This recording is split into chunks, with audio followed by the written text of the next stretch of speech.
يرجى من المتحدثين الكرام إلقاء بياناتهم بسرعة معقولة لضمان ترجمة فورية وافية وعالية الجودة. 为了帮助口译准确完整传递发言信息，请代表发言时语速不要过快。 Speakers are kindly reminded to deliver their statements at a reasonable pace to ensure complete and quality interpretation. Il est rappelé aux orateurs qu'ils doivent présenter leur déclaration à un rythme raisonnable afin de garantir une interprétation complète et de qualité. Напоминаем ораторам, что для того, чтобы устный перевод был полным и качественным, необходимо выступать в умеренном темпе.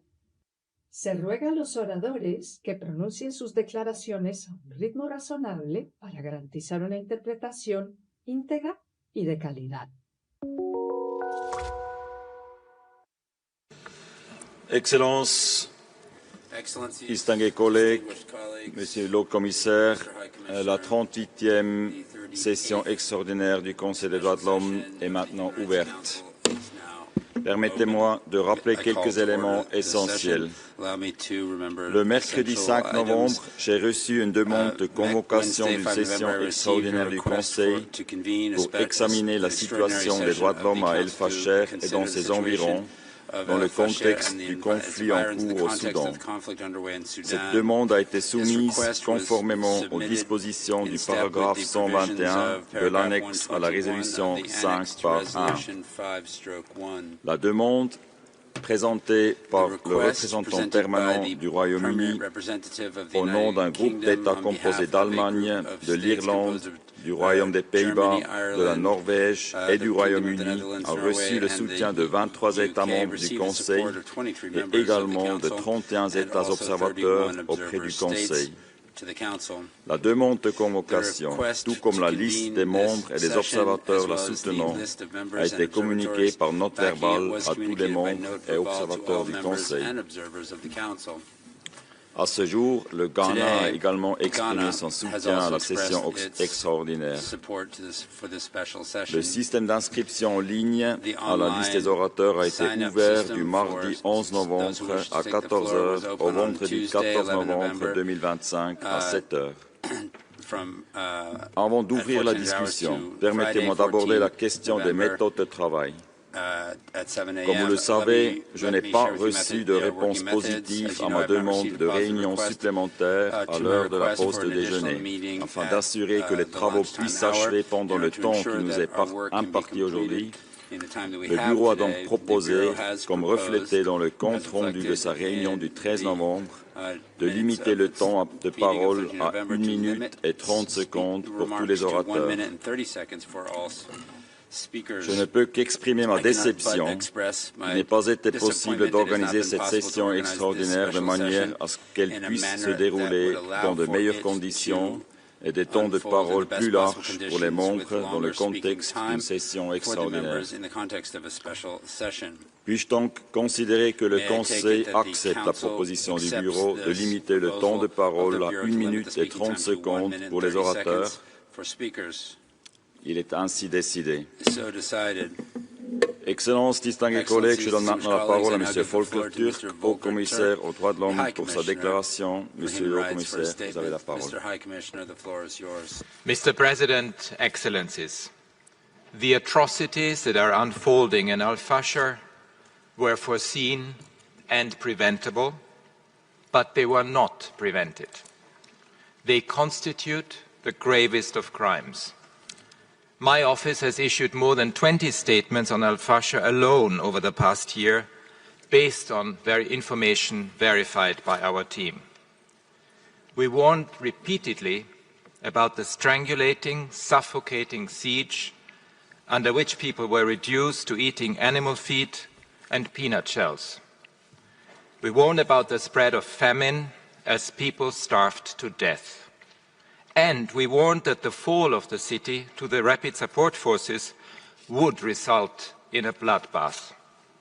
So none of us should be surprised by reports that since the RSF took control of Al-Fashir, there have been mass killings of civilians, ethnically targeted executions, sexual violence, including gang rape, abductions for ransom, widespread arbitrary detentions, attacks on health facilities, medical staff and humanitarian workers, and other appalling atrocities. This is a pattern that we have documented time and again in this conflict.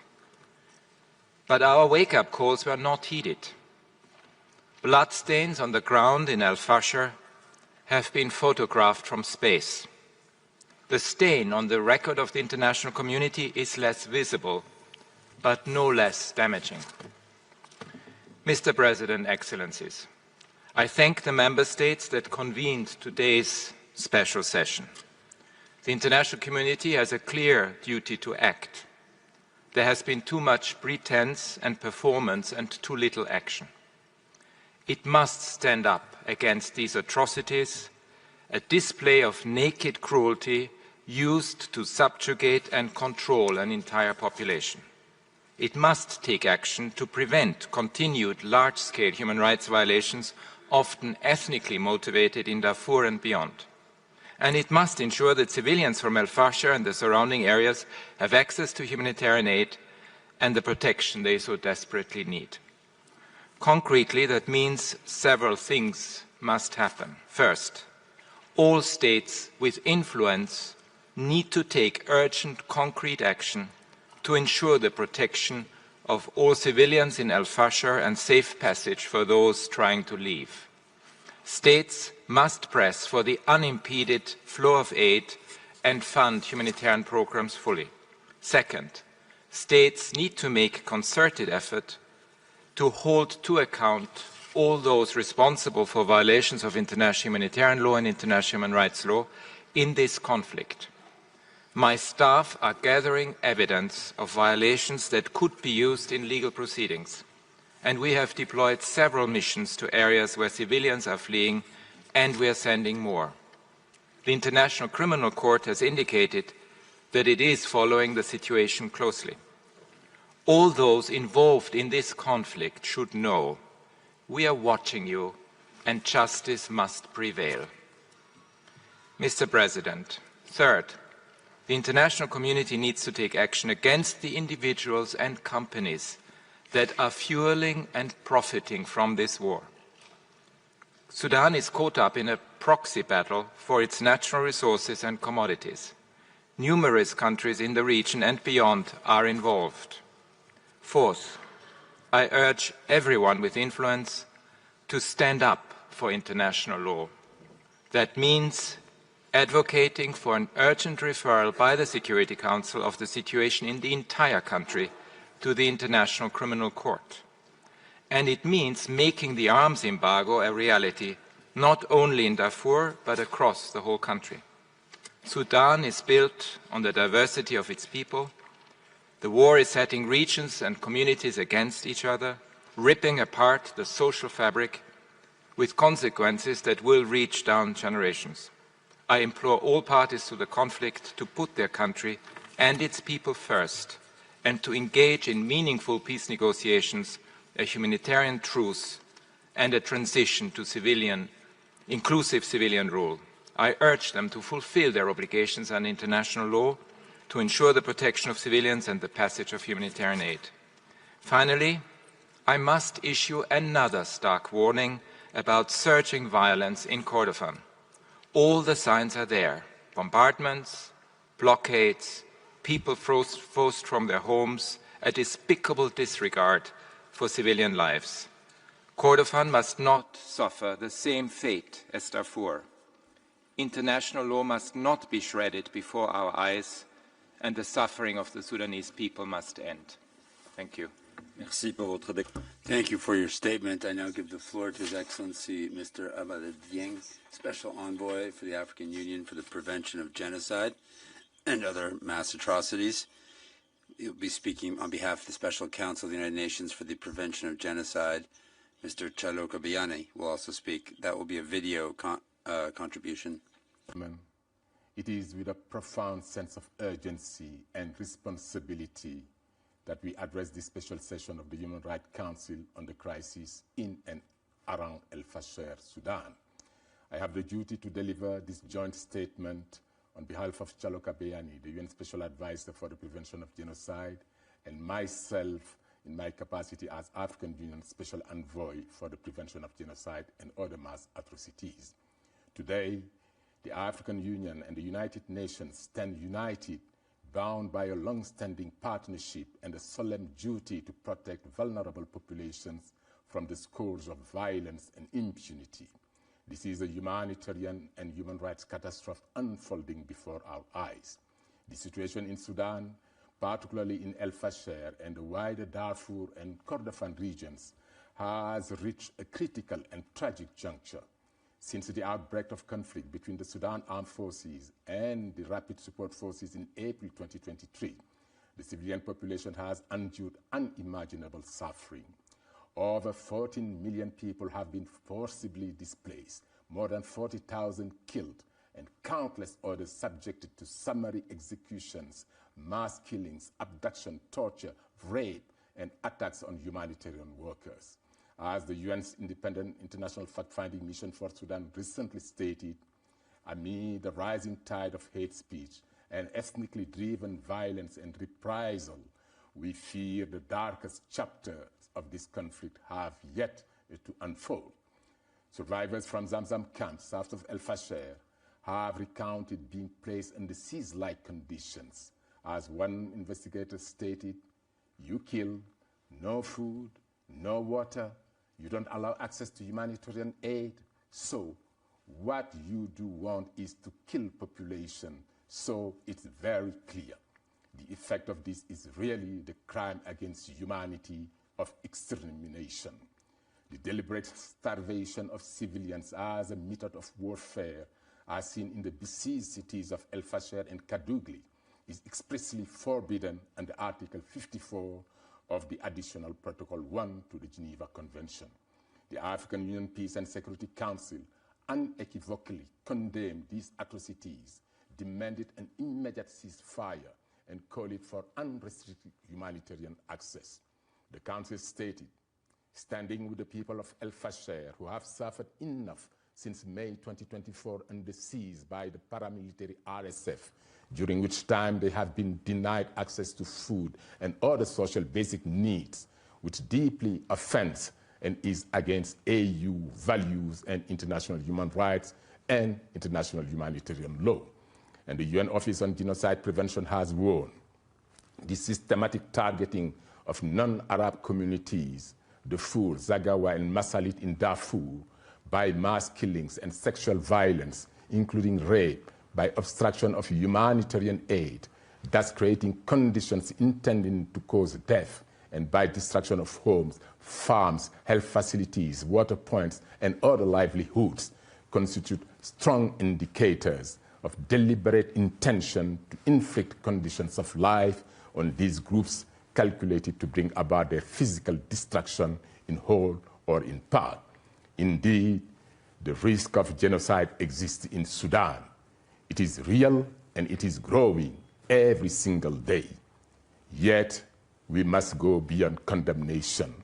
We call upon the international community to redouble efforts to silence the gun in Sudan through inclusive dialogue and robust diplomatic engagement, in line with the African Union's Silencing the Guns initiative and the UN Charter.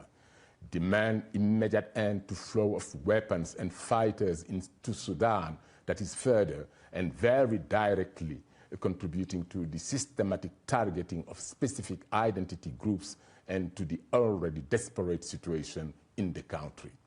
Ensure justice and accountability for all violations, addressing impunity at every level. Protect civilians and uphold humanitarian law, prioritizing access to life-saving aid and the restoration of basic services.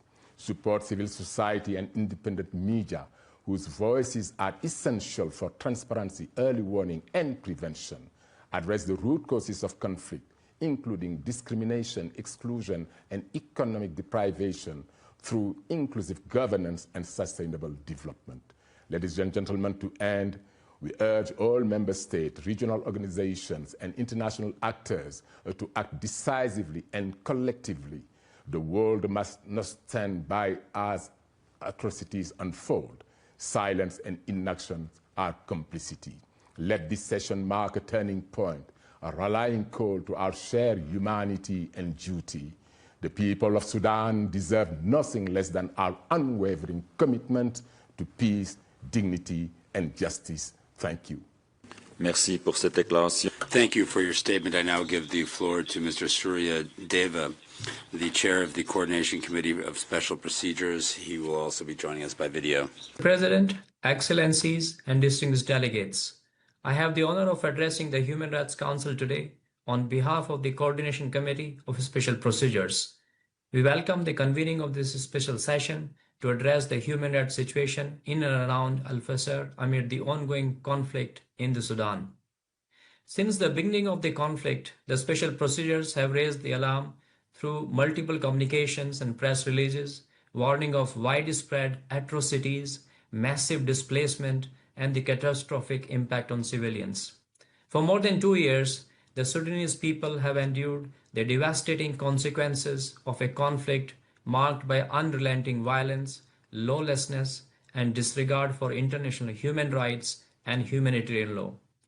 We have received deeply disturbing reports of mass killings, summary executions, sexual violence, forced displacement, abductions, recruitment and use of children, destruction of vital infrastructure, and attacks on humanitarian workers. Mr. President, after 540 days of siege, the city of Al-Fashir fell to the Rapid Support Forces on 23rd October, making a new and horrific chapter in this tragedy. Reports indicate widespread atrocities during and after the takeover, including ethnically targeted killings of civilians and the use of gender-based violence against women and girls. Women have been raped in front of their relatives and detained for days in conditions amounting to torture. When the RSF entered shelters for displaced persons near Al-Fashir University, they reportedly selected women and girls at gunpoint, gang-raped at least 25 of them, and forced over 100 displaced families to flee amid gunfire. We are horrified by the scale and brutality of sexual violence being used as a deliberate strategy of domination and humiliation aimed at destroying communities. Mr. President, we are also deeply concerned by the reports of ethnically motivated summary executions of civilians in Al-Fashir and by the confirmation of famine in Al-Fashir and Kadugali, which will worsen the already catastrophic humanitarian situation. Sudan is now the epicenter of the largest displacement of crisis in the world, with more than 12 million people forced from their homes, including 8.6 million internally displaced persons and over 3 million refugees in neighboring countries. Camps for displaced people have been repeatedly attacked, resulting in the killing of hundreds of civilians. Internally displaced persons are now living in conditions that defy human dignity, often without shelter, health care, or education. This intensifying violence has far-reaching consequences beyond the Sudanese border. It fuels instability across the region and undermines the prospect for peace, sustainable development, and respect for human rights. Mr. President, the Coordination Committee joins the High Commissioner, the designated expert, and the fact-finding mission on Sudan in condemning all violations and abuses committed by the parties to the conflict. We also echo the call in the recent press release issued by a group of mandate holders for an immediate cessation of hostilities, the protection of civilians, and unimpeded humanitarian access. We urge the international community to use all means available to end the bloodshed, ensure the protection of civilians, establish the whereabouts of those disappeared, and hold accountable those responsible for these crimes. Silence or inaction in the face of such atrocities would be an abdication of the duty we all share to uphold the rule of law and prevent further suffering. We also urge the international community to ensure that warring parties respect the laws of the war and safeguard in particular the rights of civilians. No effort must be spared to ensure humanitarian access. Mr. President, the Coordination Committee and the broader system of special procedures stand ready to assist the Council, the High Commissioner, and all relevant actors in monitoring and responding to the human rights implication of this crisis. At this critical juncture, we must reaffirm the protection of human rights and respect for international law as well as international humanitarian law as the foundation of lasting peace. The Sudanese people deserve no less. I thank you. Merci pour cette... Thank you for your statement. I now give the floor to Madam Mona Rishwami, a member of the UN Independent International Fact-Finding Mission for the Sudan. Madam, you have the floor. Mr. President, High Commissioner, Excellencies, colleagues, much of Al-Fashir now is a crime scene. Since it fell into the hands of the Rapid Response Forces, our fact-finding mission has interviewed witnesses and collected evidence of unspeakable atrocities, deliberate killings, torture, rape, abduction for ransom, arbitrary detention, and enforced disappearances, all at a mass scale. A comprehensive investigation is required to establish the full picture, but what we already know is devastating. RSF turned Al-Fashir University into a killing ground after thousands of exhausted and starving civilians sought shelter there. Those fleeing the Saudi hospital reported summary executions of medical staff and civilians.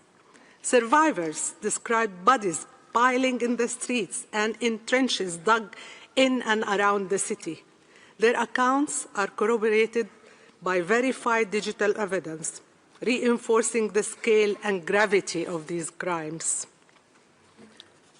For 18 months, Al-Fashir has been under siege, its population bombarded and cut off from food, water, medicine, and humanitarian relief. Despite repeated warnings of war crimes and crimes against humanity, the worst-case scenario has now materialized. Thousands of civilians remain missing, and only a few thousand have reached safety.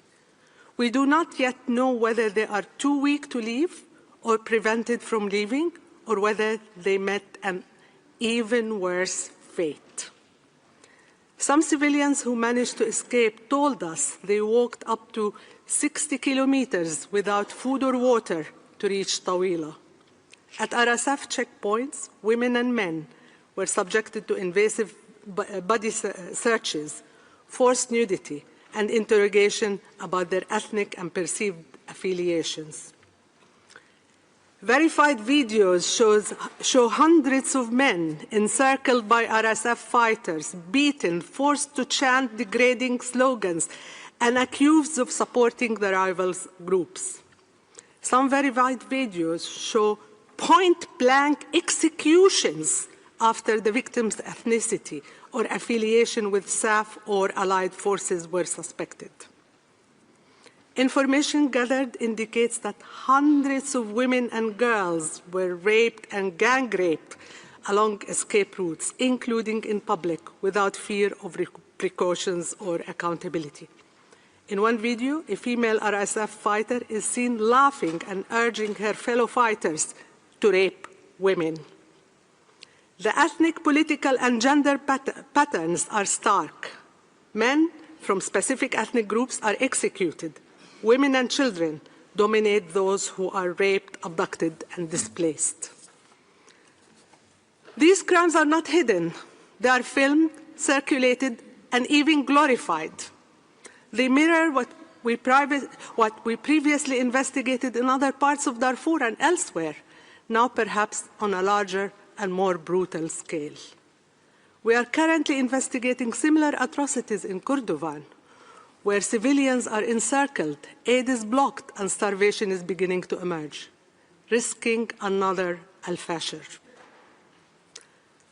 The horrors unfolding are the direct result of decades of impunity. They can and must now be stopped.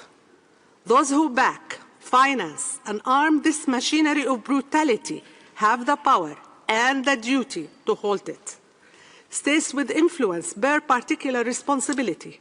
The individuals and entities behind these crimes must face justice. 2 weeks ago, we presented our findings to the UN General Assembly and engaged with member states, including on Al-Fashir. We were encouraged by the recognition that independent investigations create the factual foundation for action, connecting victims' suffering with broader mechanisms for peace and justice. The Sudanese people have endured unimaginable suffering in this ongoing conflict.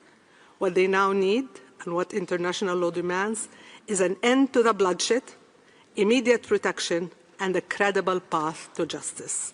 Thank you.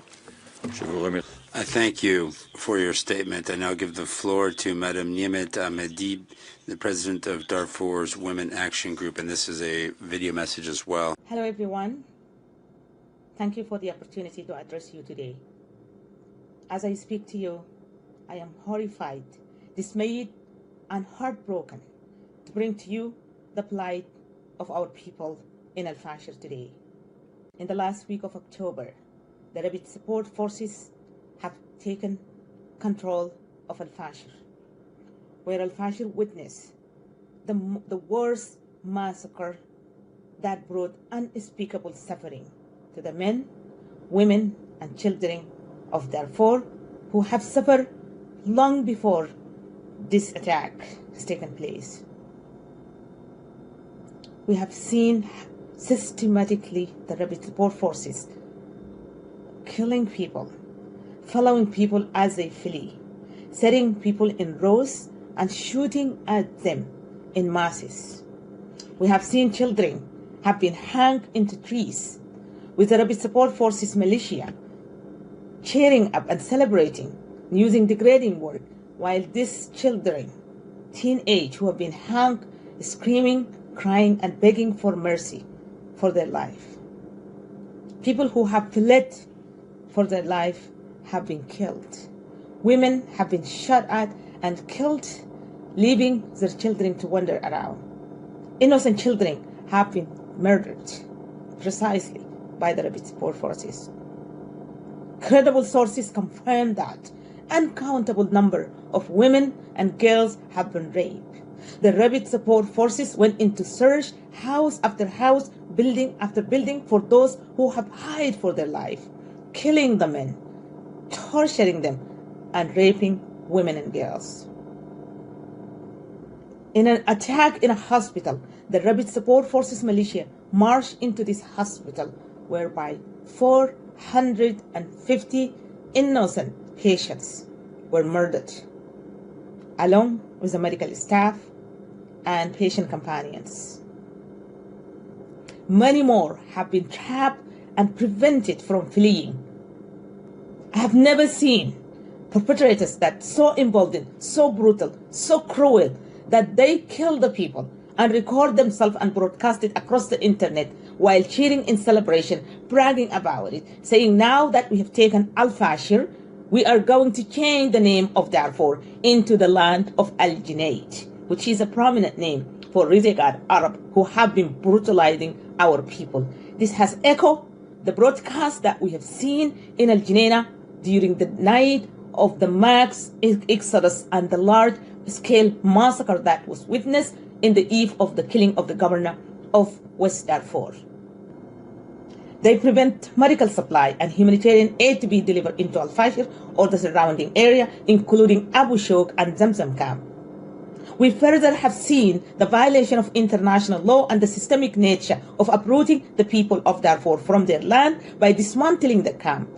In Al-Junayd, they attacking the camps in Dalinji and they attack the Abu Shouk camp until they empty the entire camp dwelt by 400,000 people. And then they attack Zamzam camp where over 800,000 people have lived there, most of whom are the survivors of the 2003 Darfur genocide. And today we have seen that in Al-Fashir. They are intending to clear the land from its people. And we must not allow our leaders to condone or ignore genocide. Lack of accountability have emboldened the Rapid Support Forces and their so-called leaders of the Tassis government that they created in exile they are going around lobbying the international community, asking to be included in a negotiating table. Make no mistake, the rapid support forces cannot bring peace to Sudan. Those who murder civilians, kill children, rape women, killing patients in their hospital bed will never bring peace to Sudan, and they do not deserve to be a part of any peaceful settlement of Sudan. And I therefore urge this Council to uphold your obligation to the international law and hold these militias accountable. Our people in Al-Fashir, despite the horror, they continue to show us that hope is possible and that we must not lose hope. And today, I have hope. By addressing you, I hope that you take a note and take serious, effective action that can end the suffering, restore dignity, and restore our confidence in our international institution. Thank you. Merci pour cette déclaration. Thank you for that statement. As per our practice, we will begin by hearing from the delegations of the countries concerned. I give the floor to the distinguished representative of Sudan as country concerned. Excellency, you have 5 minutes. Thank you, Mr. Chair. Since the beginning of the rebellion by the terrorist militia, we have been warning many times that the wrong description of the conflict based on equating a militia with such a record of criminality with the SAF, this wrong criteria in many statements and decisions is the main reason that turned this rebellion militia a militia that is ignoring international humanitarian law, international law of human rights and all other international instruments and perpetrating all these atrocities.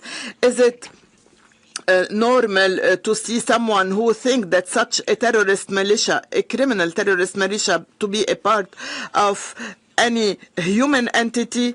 Was the international community expecting all these atrocities so that they are now calling to help and salvage Al-Fashir? We were warning all over the UN fora in Geneva and in other places. We were calling for pressure on the rebel militia and the country that is sponsoring it by supporting it with military and strategic equipment. And I mean the UAE. Where were you when this militia was violating all international resolution, including Security Council Resolution 2736, which called for lifting the siege on Al-Fashir? They have stepped on this decision and they engage in a siege for more than 1 year. The international community has been unable to take anything against this rebel militia or the sponsoring country. The result was the atrocities and the genocides that you have been witnessing. Mr. Chair, what is happening in Sudan is an existential war that is targeting a whole community and to replace it with other communities. You have seen how killing in Al-Fashir is based on ethnicity and even on color and race.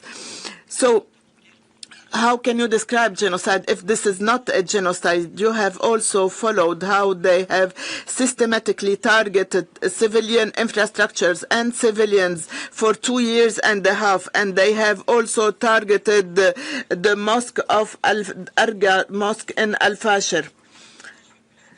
They have also invaded the maternity hospital and killed 460 patients and medical staff in the hospital. If this is not terrorism, how can you define terrorism? This criminal militia has violated all criteria of definition of a terrorist entity. How long will the international community wait before classifying this entity as a terrorist entity? Thank you. Merci pour cette. Thank you for that statement. We'll now begin with a list of speakers. Let me remind you that speaking time is limited to 1 minute 30 seconds for all. List of speakers will close in 15 minutes. We'll begin with the list of speakers for member states of the Council. I give the floor to the distinguished representative of the United Kingdom on behalf of a group of countries. Thank you, Mr. President. This statement is on behalf of the core group, of Sudan core group. Sudan is collapsing under a brutal, protracted war. Last month, the Council condemned the escalation of violence in and around Al-Fashir and called upon all parties to protect civilians. These calls have been ignored and defied. The atrocities reported after the fall of Al-Fashir to the Rapid Support Forces are horrific. Summary executions, sexual violence, abductions. Over 89,000 civilians have fled the city, joining millions already displaced. This is not merely a human rights and humanitarian emergency. It is a threat to regional stability and a test of international resolve. The special session brings global attention to the horrors unfolding in Al-Fashir. As the support for holding this session shows, staying silent is not an option. We urge this Council to support a strong resolution that condemns the atrocities, demands unfettered humanitarian access, and mandates an urgent inquiry by the fact-finding mission. The fact-finding mission's work is vital to document the truth and preserve the possibility of justice and reconciliation. The Council must deliver a clear message. Impunity will not be tolerated, and the international community stands ready to act. This war must end. Thank you. Merci, je donne la parole. Thank you. I give the floor to Norway on behalf of a group of countries. President, High Commissioner, on behalf of the Nordic and Baltic countries, I welcome this special session on the human rights situation in and around Al-Fashir following the RSF takeover. The people of Sudan are living through a catastrophic humanitarian and human rights crisis. Civilians are suffering on an unimaginable scale. We are gravely alarmed by credible reports of indiscriminate violence and deliberate mass killings of innocent civilians in Al-Fashir, including on the basis of ethnicity. We receive reports of torture and sexual and gender-based violence, as well as the use of starvation as a method of warfare. Such acts, if substantiated, may constitute war crimes and crimes against humanity. Those responsible must be held accountable, and we note the important role of the ICC in this regard. The violence must stop. We are concerned that human rights defenders and local aid groups are targeted. We strongly urge all parties to agree to an immediate truce or ceasefire and to uphold their obligations under international humanitarian law and human rights law. All external actors must end support to warring parties and respect the UN arms embargo. President, colleagues, the war must come to an end and give way for an inclusive political process towards democracy and civilian-led government for Sudan. We commend the Quad countries for their efforts to this end. I thank you. Merci, je donne la parole. Thank you. I give the floor to the distinguished representative of Ghana on behalf of a group of African states. Thank you, Mr. President. The African Group has been closely monitoring the horrible development in Al-Fashir, North Darfur, Sudan since the military takeover by the Rapid Support Forces, which has resulted in an unprecedented human rights and humanitarian catastrophe. We express our strong and unwavering solidarity with civilians in Al-Fashir who have suffered enough since May 2024 under siege by the RSF and denied access to food and other basic social needs. These civilians have also been subjected to various kinds of violations and atrocities. The African Group condemns, in the strongest terms possible, the criminal activities against the Sudanese civilians and the grave violations of human rights and international humanitarian law perpetrated by the RSF, and call on the leader of the RSF to uphold international humanitarian law. We strongly condemn any external interference in Sudan, which is fueling the Sudanese conflict in flagrant violation of all relevant Peace and Security, AU Peace and Security Council communiques and UN Security Council resolutions. We stress that there is no military solution to the Sudan's crisis and urges all actors to engage in dialogue and commit to peaceful, inclusive political process.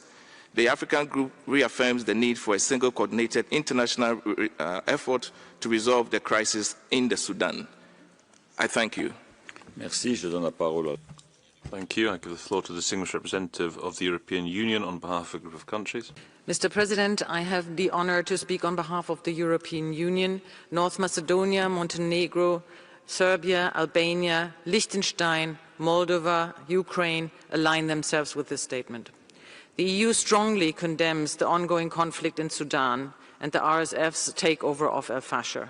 We are shocked by the credible reports of horrendous atrocities committed by the RSF. Violations must immediately stop and be investigated by the fact-finding mission. The EU remains committed to supporting accountability efforts. In this context, the work of the ICC is highly relevant. These atrocities top the long list of human rights violations and atrocities committed by SAF, RSF and allied armed groups. All parties need to engage constructively in ceasefire negotiations.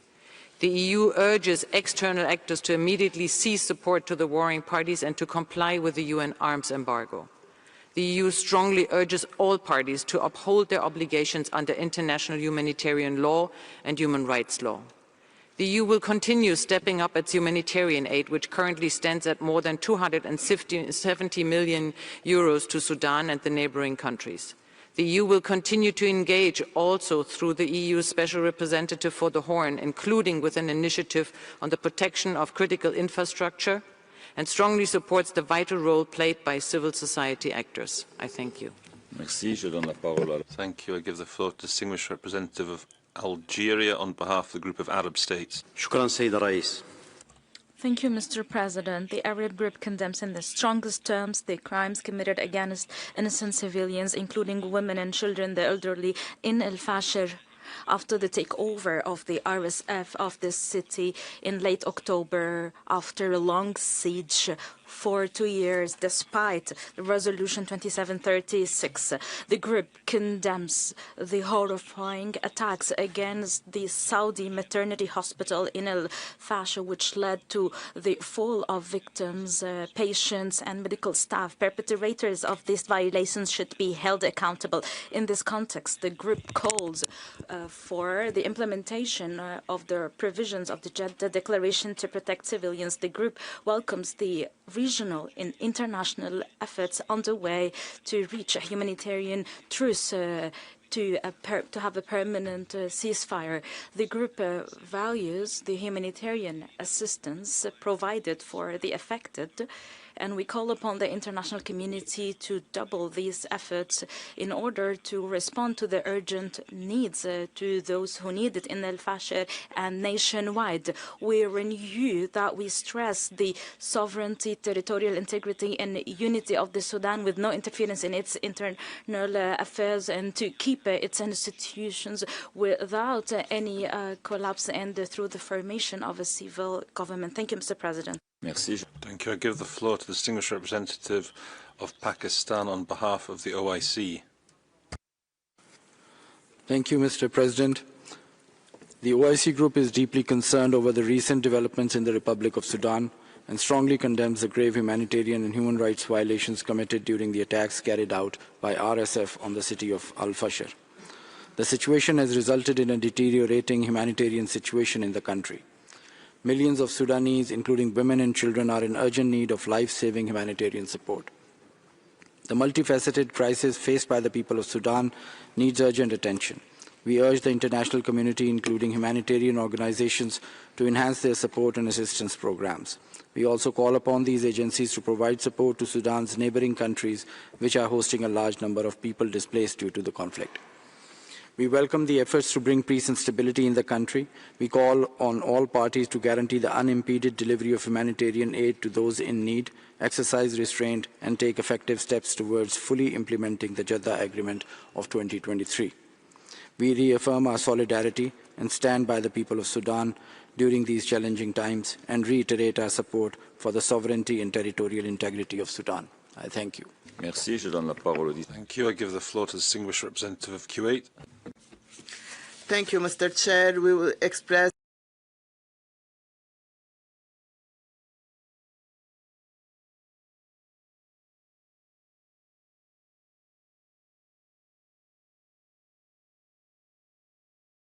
hampering due protection to civilians as per international humanitarian law. We reiterate the importance of protecting civilians, facilitating humanitarian access to those who deserve it without obstruction as per international relevant laws and rules.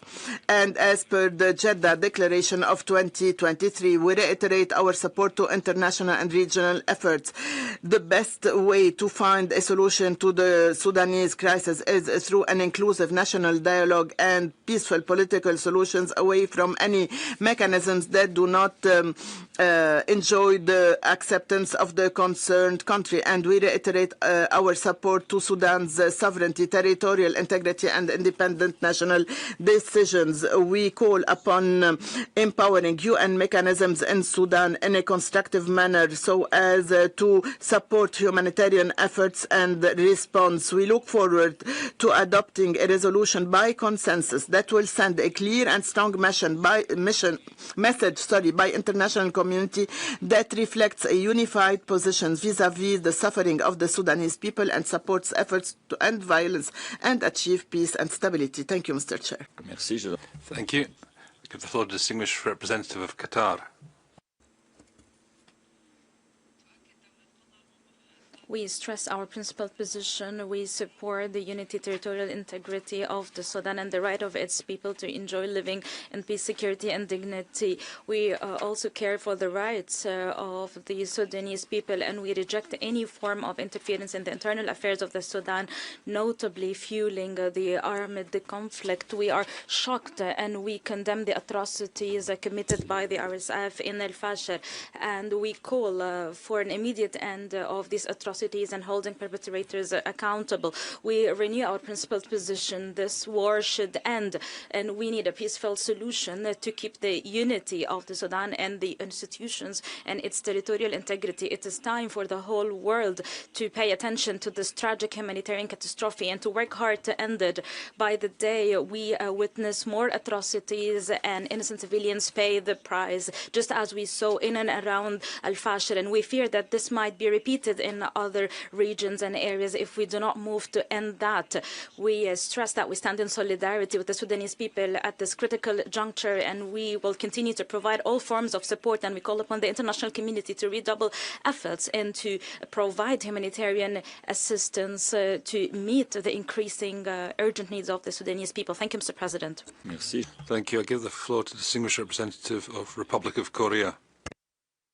Thank you, Mr. President. The Republic of Korea deeply regrets that despite repeated concerns raised by the international community, including the Council, the RSF's ongoing assaults have driven Al-Fashir and the surrounding areas into an acutely severe human rights and humanitarian crisis.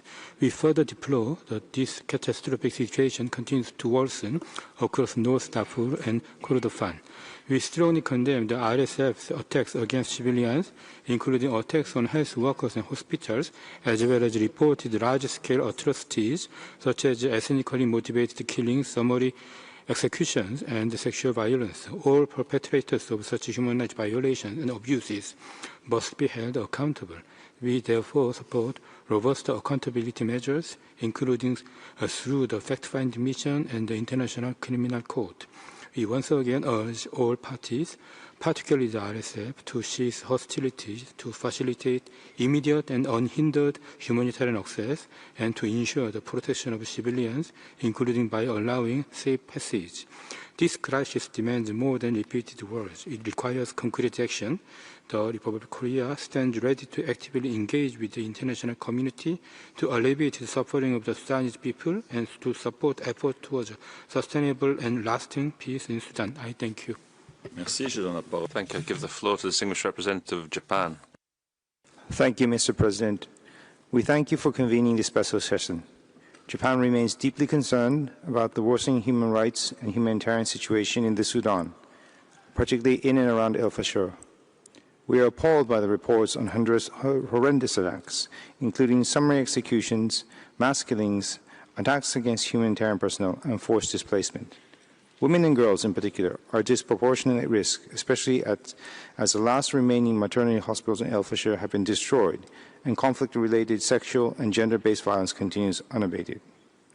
Japan appreciates the important work of the fact-finding mission for the Sudan as the only UN investigative mandate for the country concerned.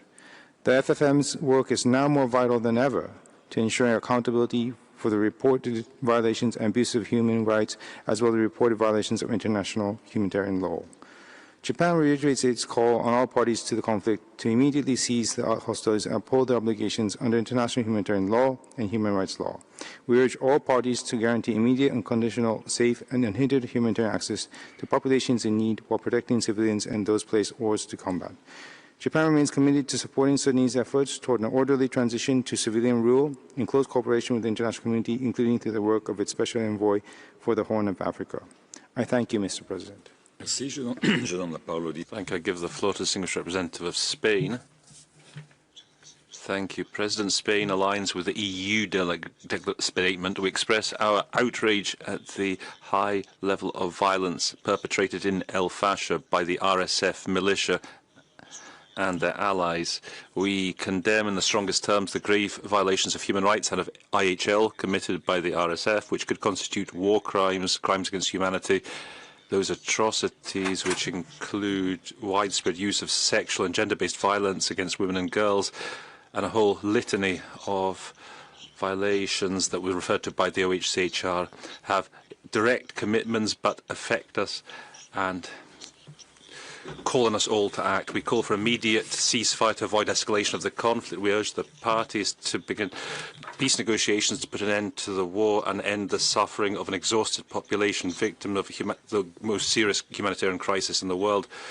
We convey our support to the work of the diplomatic work of the Quartet, and we urge them to redouble their efforts to reach a humanitarian truce, and a ceasefire is essential to guarantee accountability for the grave human rights violations committed. It's the only way to ensure justice and reparation for victims, stop the spiral of impunity which fuels cycles of violence, and move towards a just and sustainable peace. To do this, documentation of all human rights violations is necessary. This Council, by holding this session and through the resolution that we support, is taking a necessary step in that direction. Thank you.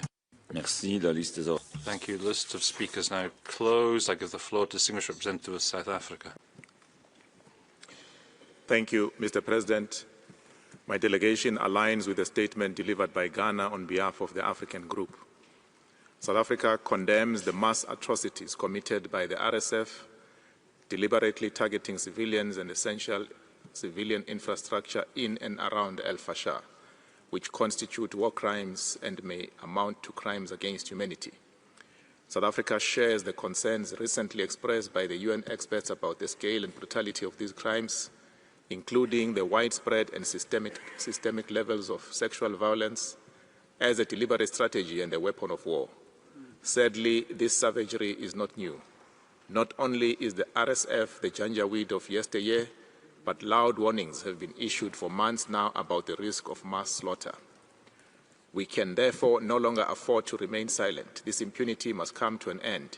Indeed, it is precisely such situations that the Council's founding resolution mandates it to address, hence South Africa supported the convening of this session.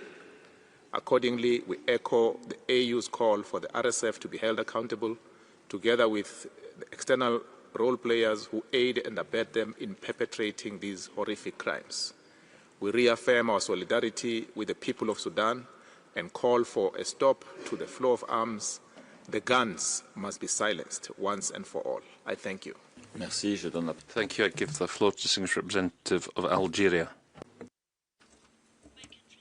Condemns the atrocities committed by the Rapid Support Forces during their assault on Al-Fashir, following more than 18 months of an inhuman siege marked by starvation, suffering, and despair. Reports of ethnically motivated killings, torture, summary executions, and sadistic sexual and gender-based violence are horrifying. Equally shocking are the videos of the RSF commanders calling on militiamen to rape women in North Darfur in order to, I quote, cleanse their lineage. Such Such incitement to rape as a method of war and ethnic hatred is utterly unacceptable. Mr. President, those supporting the perpetrators and those atrocities, namely the RSF, including through the supply of arms and mercenaries, are unfortunately enabling the slaughter of the Sudanese people. We condemn in the most stronger possible terms all external interferences that continue to fuel the conflict in Sudan. We echo the AUPSC's call. The RSF and their enablers must be held accountable.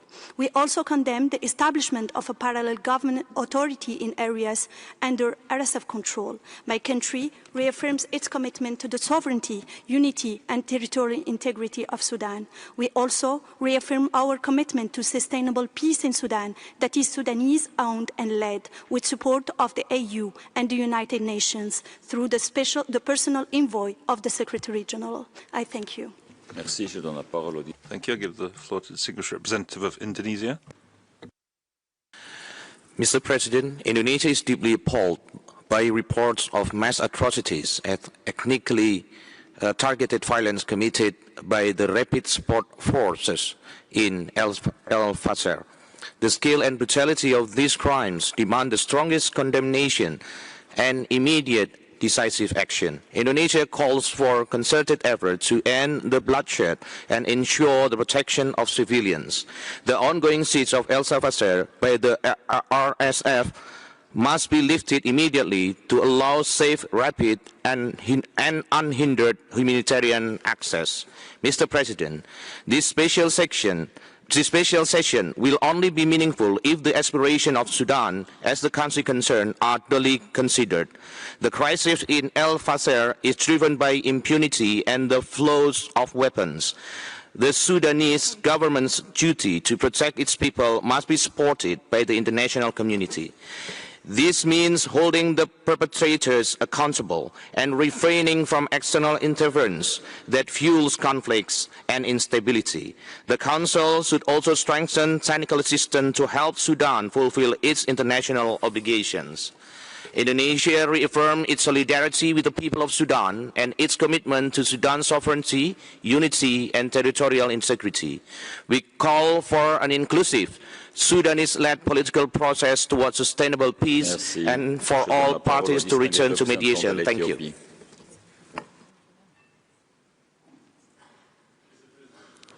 Ethiopia aligns itself with the statement delivered by Ghana. Ethiopia expresses its deep concern over the deteriorating humanitarian and human rights situation in and around Al-Fashir. Reports of immense civilian suffering, mass displacement, and destruction of essential infrastructure are profoundly alarming. Ethiopia strongly condemns all violations of human rights and breaches of international humanitarian law by any party. We further underscore that external interference is prolonging the conflict and must cease to allow a peaceful Sudanese-owned resolution. Building on the constructive role it played in 2018 under the leadership of Prime Minister Abiy Ahmed that led to the formation of the Sovereign Council and the constitutional transition, Ethiopia remains committed to working with all Sudanese actors to halt the violence and rebuild peace. Ethiopia firmly believes in the Sudanese people's capacity to bridge divides and lay the foundations of an inclusive democracy. Mr. President, we call on the United Nations to play its rightful role and engage directly in the Sudanese crisis in collaboration with the African Union to mediate peace. This is not a moment of fragmented or competing initiatives. It is a time for coherent, collaborative, and Africa-centered action that places the needs and aspirations of the Sudanese people at the forefront. In closing, Ethiopia reaffirms its unwavering commitment to Sudan's sovereignty, unity, and territorial integrity, and stands in full solidarity with the brotherly people of Sudan. The full version of this statement will be uploaded to the extranet. I thank you. Merci. Thank you. I give the floor to the Distinguished Representative of Belgium. Mr. President, Belgium aligns itself with the EU statement. We strongly condemn the extreme violence perpetrated by the RSF in and around Al-Fashir. The scale and brutality of these acts, including deliberate targeting of civilians, summary executions, ethnically motivated killings, sexual and gender-based violence, are shocking. These constitute grave breaches of international humanitarian and human rights law and may amount to the most serious crimes under international law. Belgium calls for an immediate halt to arms supplies to the RSF and full respect for the arms embargo. The fall of Al-Fashir has deepened the world's worst humanitarian crisis, causing massive displacement and famine. The use of starvation as a weapon of war is abhorrent and must be investigated. Humanitarian access remains blocked, and local initiatives like the emergency response rooms are facing enormous difficulties. Belgium has therefore increased its humanitarian support to Sudan. All parties committed grave violations with impunity, and accountability has been absent. We welcome the ongoing ICC's investigations and support the mandate of the fact-finding mission, urging full cooperation and unhindered access. We reiterate our call for an immediate ceasefire and an inclusive peace process, humanitarian access and the protection of civilians, as well as accountability. The full version of our statement is uploaded on the extranet. Merci. Thank you. Thank you. I give the floor to the distinguished representative of Kenya. Mr. President, given the gravity and magnitude of the ongoing conflict, Kenya welcomes the convening of this special session, which demands our collective attention and urgent coordinated response. We express our deep concern at the scale of violence and humanitarian suffering in and around Al-Shafa, and the unimaginable toll this conflict continues to have on vulnerable civilians, including on women and children. It's critical that this Council plays its crucial role in building on the political momentum required to bring this crisis to an end, and to leverage all appropriate channels, including those mechanisms which enjoy the consent of the country concerned. We welcome Sudan's engagement during the consultations and commend the core group for incorporating key proposals, including critical alignment of all international and regional efforts with an African Union-led framework. This approach is essential to avoid fragmentation and duplication while ensuring a cohesive and effective response. Kenya reiterates its call for an immediate cessation of hostilities by all parties and further welcomes the inclusion in the draft of the principle that there is no military solution to this conflict and that only a political, inclusive, and Sudan-led and owned process can bring lasting peace. We urge this Council to commit to solutions that are cognizant to the needs and priorities of the country concerned and facilitate a balanced, pragmatic, and impact-driven approach anchored on respect for Sudan's sovereignty while supporting human rights protection and accountability. I thank you. Merci, je donne la parole. Thank you. I give the floor to the distinguished representative of Mexico. Thank you, President. Mexico regrets the humanitarian impact of the conflict between the Sudanese armed forces and the rapid support forces following the recent capture of Al-Fashir by the RSF. We note with grave concern the alarming reports on mass human rights violations and indiscriminate attacks against civilian populations. We recognize the leadership of the African Union in the quest for a solution towards an immediate ceasefire. We reiterate our call for the steadfast respect for IHL and for international human rights law. We urge all actors who are facilitating transfer of weapons to fully abide by the embargo imposed by the Security Council for Darfur region. Mexico supported the convening of this special session, convinced that this Council should maintain timely dialogue when it comes to situations that require urgent attention. Finally, we call for the resolution presented today to be adopted by consensus to send a clear signal that the international community unequivocally condemns the atrocities perpetrated in Al-Fashir. Thank you. Merci, je donne. Thank you. I now give the floor to the distinguished representative of Germany. Thank you, Mr. President. Germany aligns itself with the statement delivered by the United Kingdom on behalf of the core group and with the EU statement. The situation in Al-Fashir is unbearable. Reports of large-scale atrocities, including targeted ethnic and sexual violence, committed by the rapid support forces, have left us deeply appalled and horrified. The deliberate attacks against civilians and civilian infrastructure are indefensible and may amount to war crimes and crimes against humanity. Germany strongly condemns these atrocities. They must be fully investigated and those responsible held to account. Impunity can no longer serve as a breeding ground for further crimes. We therefore urge this Council to support a strong resolution that mandates an urgent inquiry by the fact-finding mission. Mr. President, Sudan is facing the world's most severe humanitarian crisis. Women and children are suffering most, facing hunger, displacement, and horrific sexual violence. Germany has increased its humanitarian support for people in need in Sudan and neighboring countries to 141 million euros this year. German Minister of State Güler visited Sudan and the wider region in late October, meeting with key actors and urging them for unhindered humanitarian access, a ceasefire and a credible political process. Germany remains ready to assist all efforts towards peace, justice and accountability. Thank you. Merci. Thank you. I give the floor to the distinguished representative of Switzerland. Thank you, President. Switzerland supports the convening of this special session. We thank the core group for having taken this initiative. We're deeply shocked by recent developments in El Shafat and Kordofan. We urge all parties, and particularly the RSF and their allies, to put an end to hostilities, to respect international law, including IHL and IHRL. We firmly condemn all violations committed by the parties to the conflict, and we recall to parties their obligation to prevent such violations. We underscore as well their obligation of providing timely, unhindered, and lasting access to all civilians.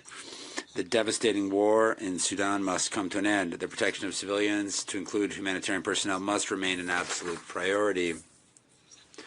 We call upon all states to implement Security Council resolutions. This includes the weapons embargo and to put an end to all exterior support, including through mercenaries. Ensuring accountability for violations of IHL and IHRL remain priorities for Switzerland. The work of the fact-finding mission is essential. We call upon the Sudanese government to afford unhindered access. The elements gathered by the fact-finding mission are precious for the ICC and other central actors. This includes the United Nations Bureau for the Prevention of Genocide, NR2P. Switzerland reaffirms its support to mediation efforts and calls upon parties to fully cooperate to put an end to hostilities.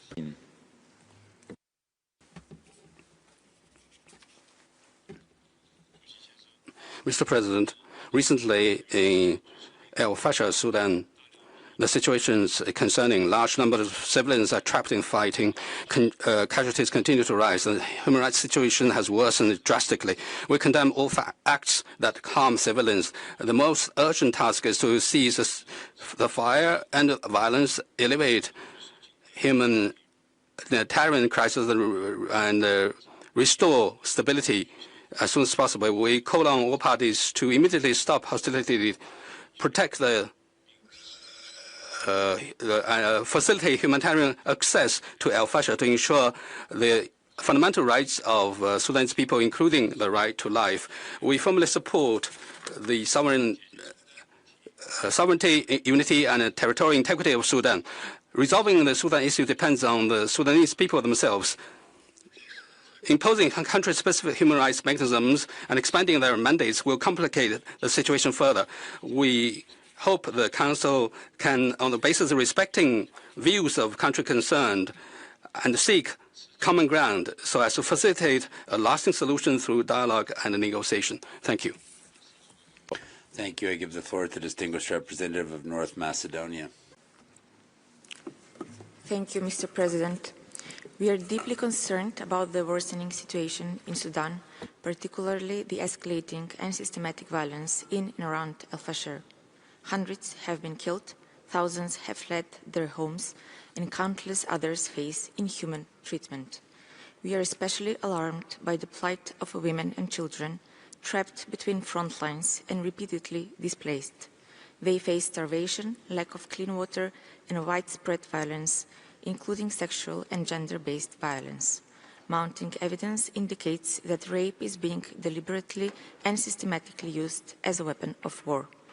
North Macedonia calls for an immediate cessation of hostilities, unimpeded humanitarian access to all affected areas, and urgent de-escalation. All parties must fully respect international humanitarian law, protect civilians and humanitarian personnel, and end attacks on hospitals and civilian infrastructure. We condemn atrocities committed by all parties and demand justice and accountability for the victims. Women and children have to be protected, and safe passage for those fleeing violence must be ensured. Finally, North Macedonia welcomes ongoing regional and international efforts to secure a permanent ceasefire and provide tangible humanitarian relief across Sudan. I thank you. Merci. Je donne la parole. Thank you. I give the floor to the distinguished representative of Ghana. Thank you, Mr. President. Ghana welcomes the convening of this special session.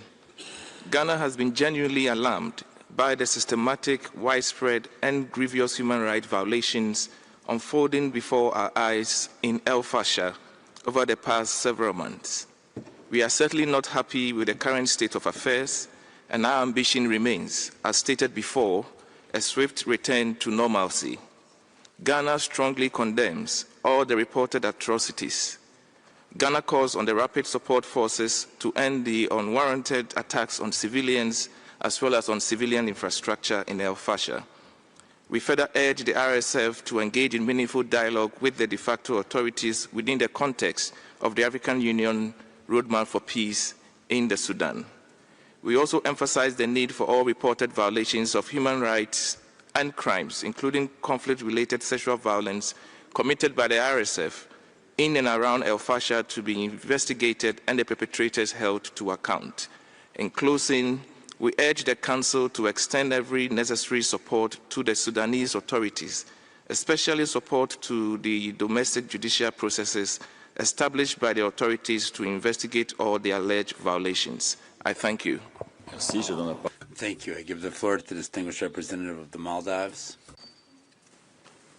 Mr. President, the Maldives remains deeply concerned over the deteriorating human rights situation in Sudan. For too long, the people of Sudan have endured the devastation of conflict, trapped in one of the most severe humanitarian crises of our time. Reports from the ground paint a grim picture. Women and girls continue to suffer sexual and gender-based violence. Civilians, including children, are being killed. Millions remain displaced without adequate protection or assistance. Today, over half of Sudan's population rely on humanitarian assistance. This is an alarming figure, and we cannot look away from the human cost of this conflict. 2 years have passed since the Jeddah Declaration, yet the promise of peace remains unfulfilled. Our overriding priority must be an immediate and comprehensive ceasefire. But we also know that peace is not simply the absence of conflict. It is the presence of dialogue and reconciliation. Mr. President, now more than ever, this Council must rise above division and act with unity. Our efforts should aim to ensure continued technical assistance through OHCHR, restore peace and stability, and provide vital humanitarian aid the people of Sudan need. I thank you. Merci, je donne la parole. Thank you. I give the floor to the distinguished representative of Cyprus. Thank you, Mr. President. Cyprus aligns itself with the EU statement. We are alarmed by the horrifying human rights and humanitarian situation in Al-Fashir. Reports of deliberate RSF attacks on civilians, including ethnically motivated killings, sexual violence and obstruction of humanitarian aid, are deeply distressing and constitute grave violations of international humanitarian and human rights law. Cyprus condemns these atrocities in the strongest possible terms and calls for their immediate cessation. We underline the crucial role of the ICC and the FFM on Sudan, whose work remain vital to ensuring accountability. Cyprus reaffirms its support for Sudan's sovereignty, unity and territorial integrity. We support all regional and international efforts to secure an immediate ceasefire and urge all external actors to cease any military, financial or other support to the warring parties and to fully respect the UN arms embargo. We call for unimpeded and sustained humanitarian access to all affected populations and urge all parties to uphold their obligations under international law to protect civilians and humanitarian personnel. I thank you. Merci, je donne la parole. Thank you. I give the floor to the distinguished representative of Brazil. Thank you, Mr. President. Brazil has been following with great concern the situation in Al-Fashir, as well as the escalating violence in the North Darfur and Kordofan regions. This represents a critical turning point in an already dire humanitarian crisis raging in Sudan since 2023.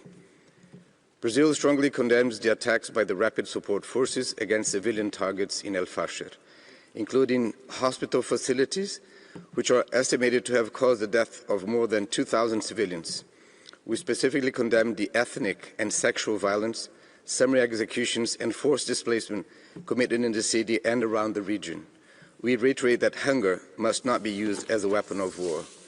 In this regard, we call on all parties to ensure free and unimpeded humanitarian assistance and guarantee the protection of humanitarian workers. All parties involved must cease hostilities. We recall the importance of all parties to respect international humanitarian rights and humanitarian law. We support the UN High Commission for Human Rights and the fact-find mission for Sudan on this endeavor to investigate all human rights violations with a view to bringing justice and accountability. I thank you. Thank you. I give the floor to the distinguished representative of Romania. Mr. President, Romania aligns with the EU statement. The ongoing conflict in Sudan, with its latest developments and credible reports of crimes under international law in and around Al-Fashir, is alarming. Indiscriminate and deliberate attacks against civilians, civilian infrastructure, medical facilities and humanitarian supplies, hunger, forced displacements, summary executions, widespread sexual and gender-based violence continue to plunge people in extreme physical and psychological pain.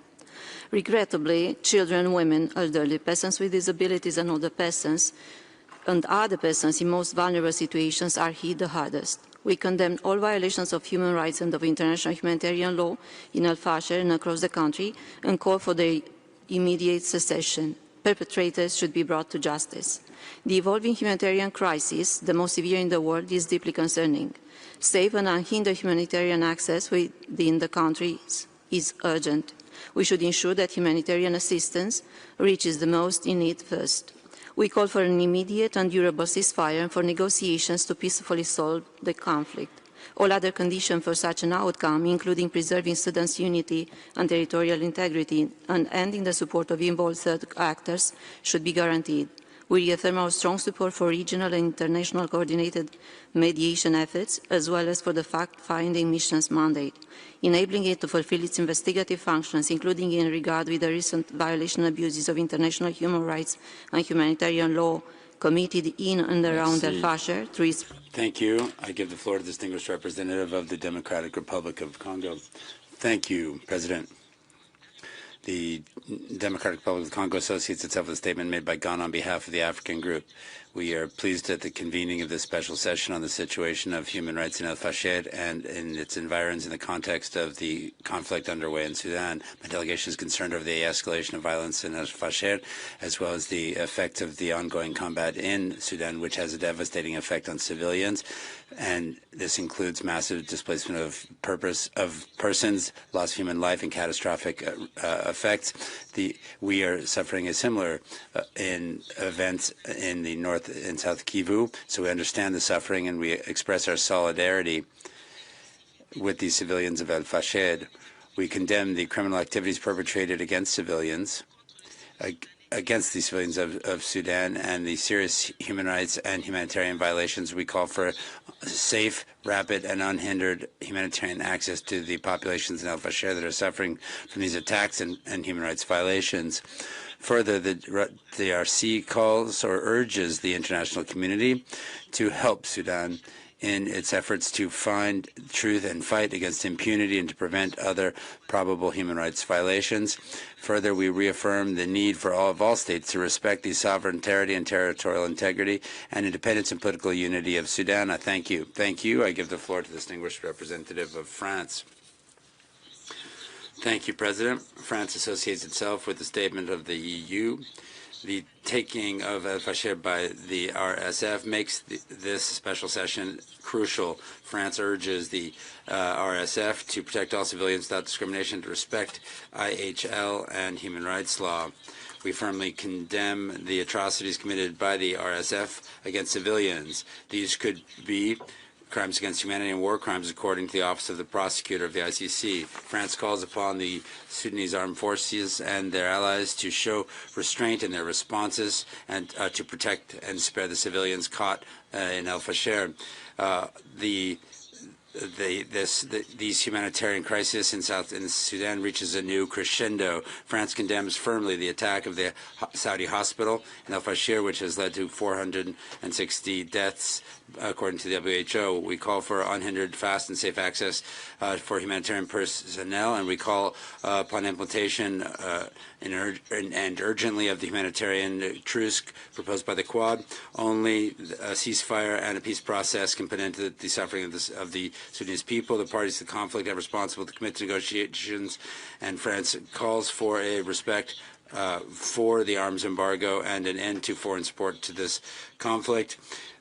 France also calls for the respect for the sovereignty and territorial integrity of Sudan, as well as an extension of the ICC mandate. Thank you. I give the floor to the Netherlands. Colleagues, esteemed human rights defenders, hundreds of thousands of innocent civilians in Al-Fashir are living through the darkest of days.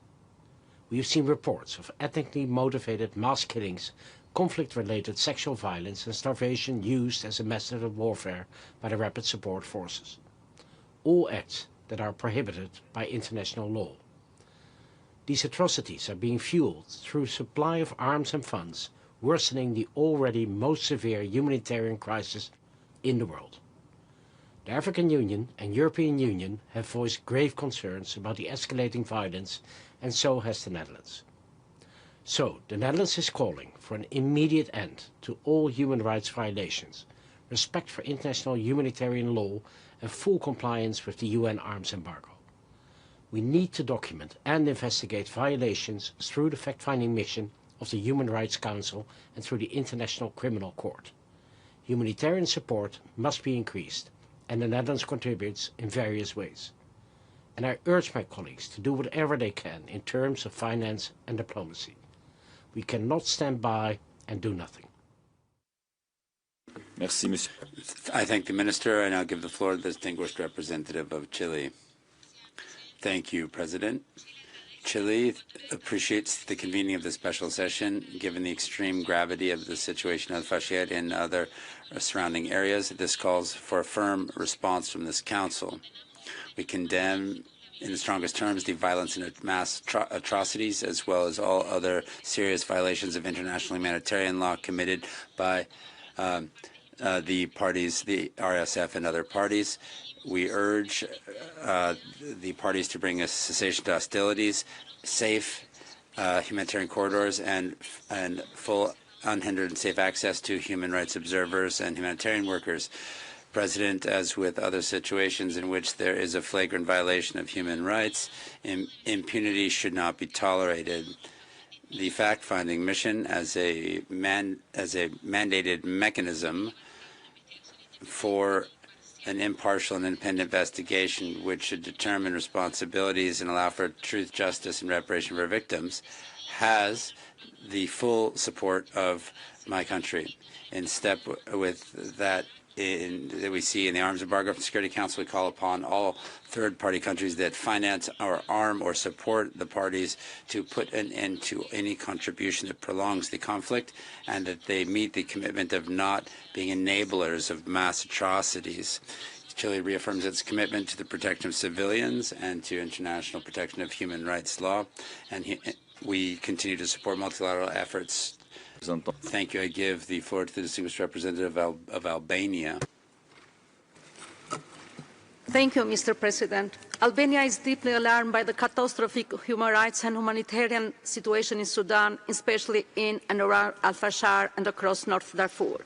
We are deeply appalled by incredible reports of mass atrocities committed by Rapid Support Forces, including summary executions, ethnically targeted killing, and widespread use of sexual and gender-based violence.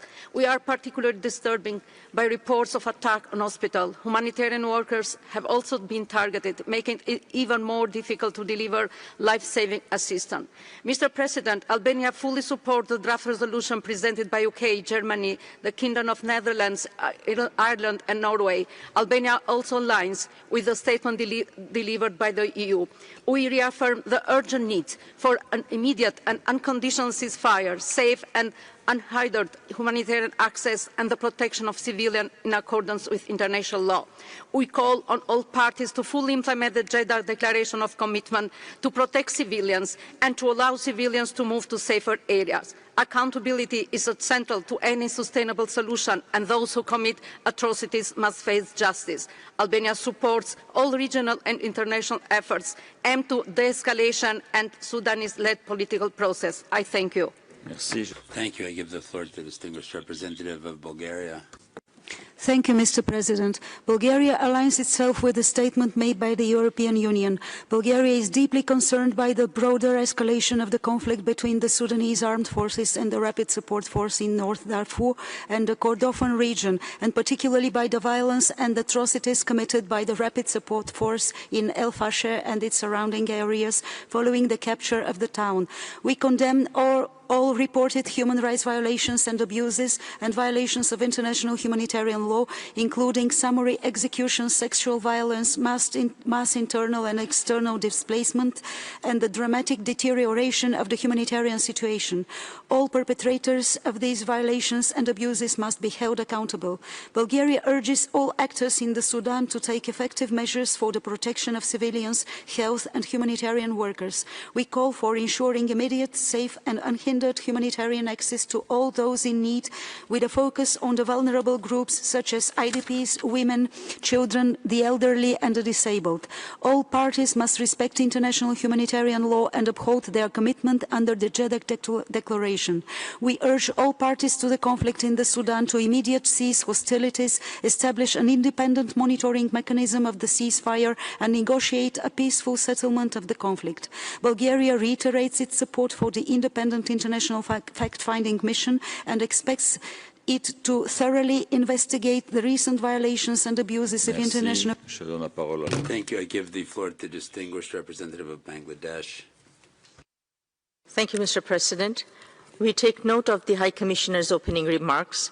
My delegation also aligns with the OIC statement. Mr. President, Bangladesh is gravely alarmed by the catastrophic humanitarian situation unfolding in Sudan, especially by the recent horrific atrocities committed during and after the fall of Al-Fashir.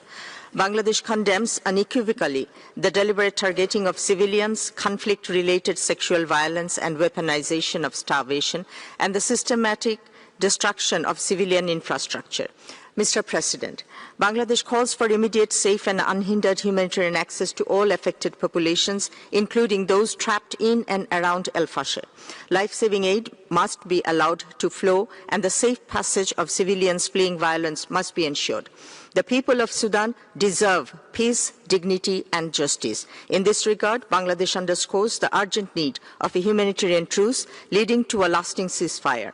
We urge the international community and all relevant regional mechanisms to help end the suffering and support a Sudan-owned path toward lasting peace and accountability.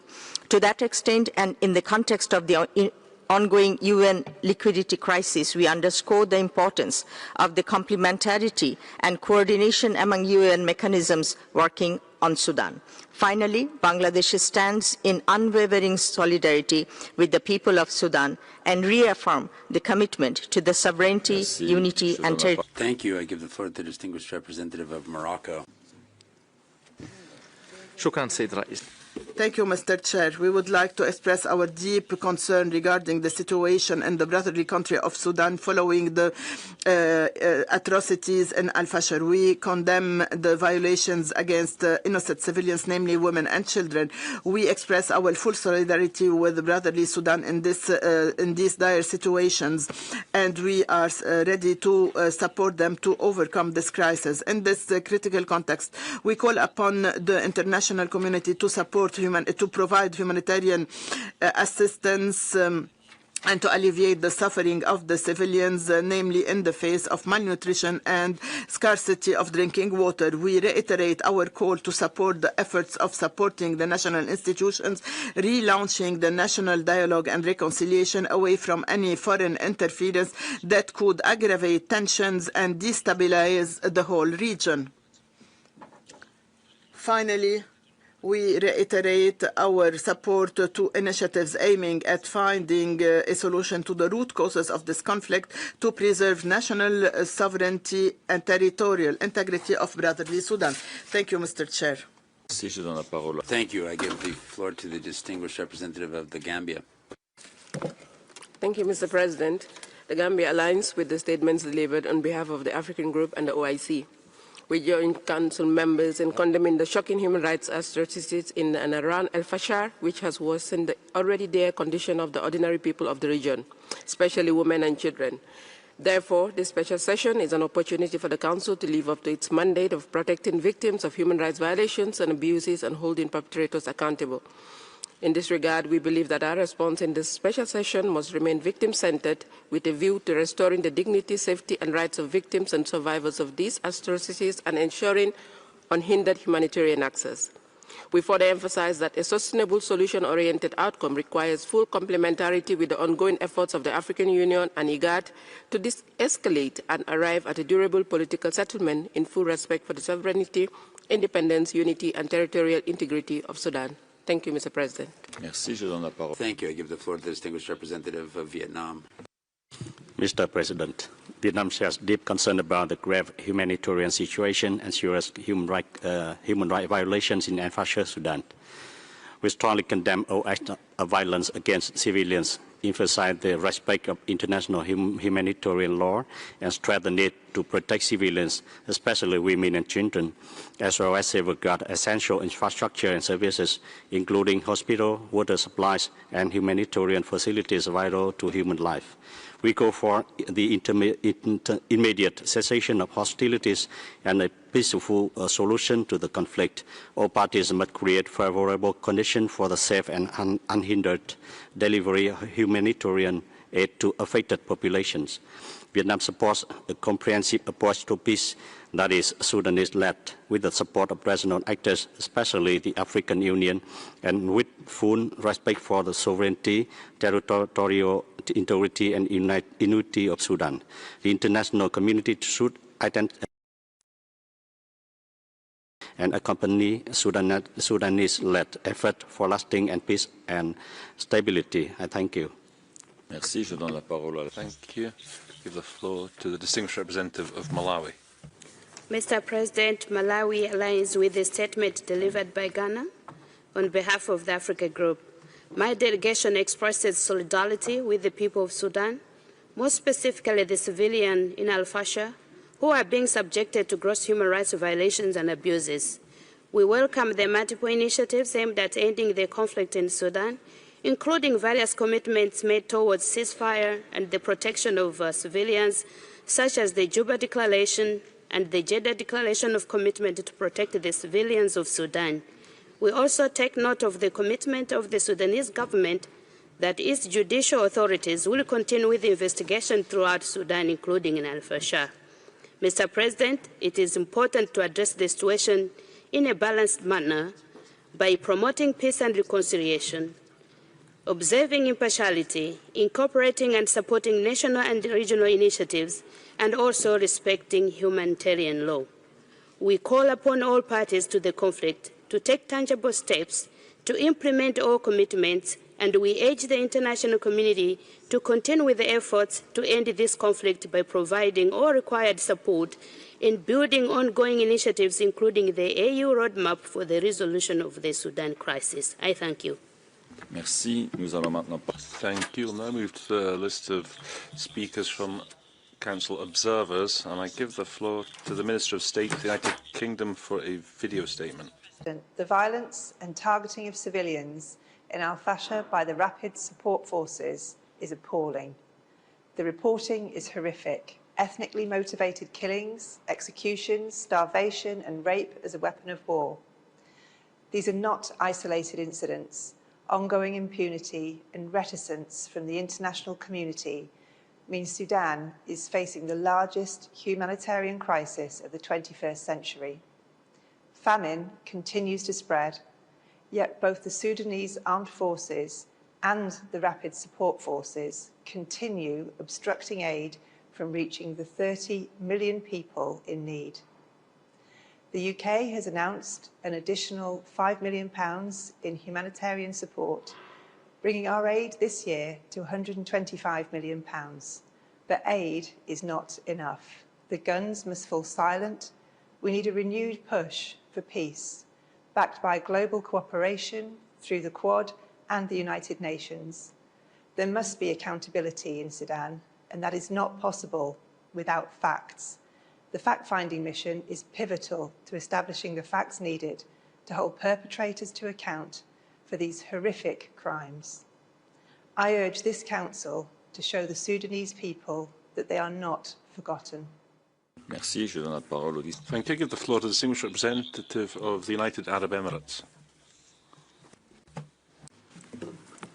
Mr. President, the horrors on the ground only confirm there is no military solution to this civil war.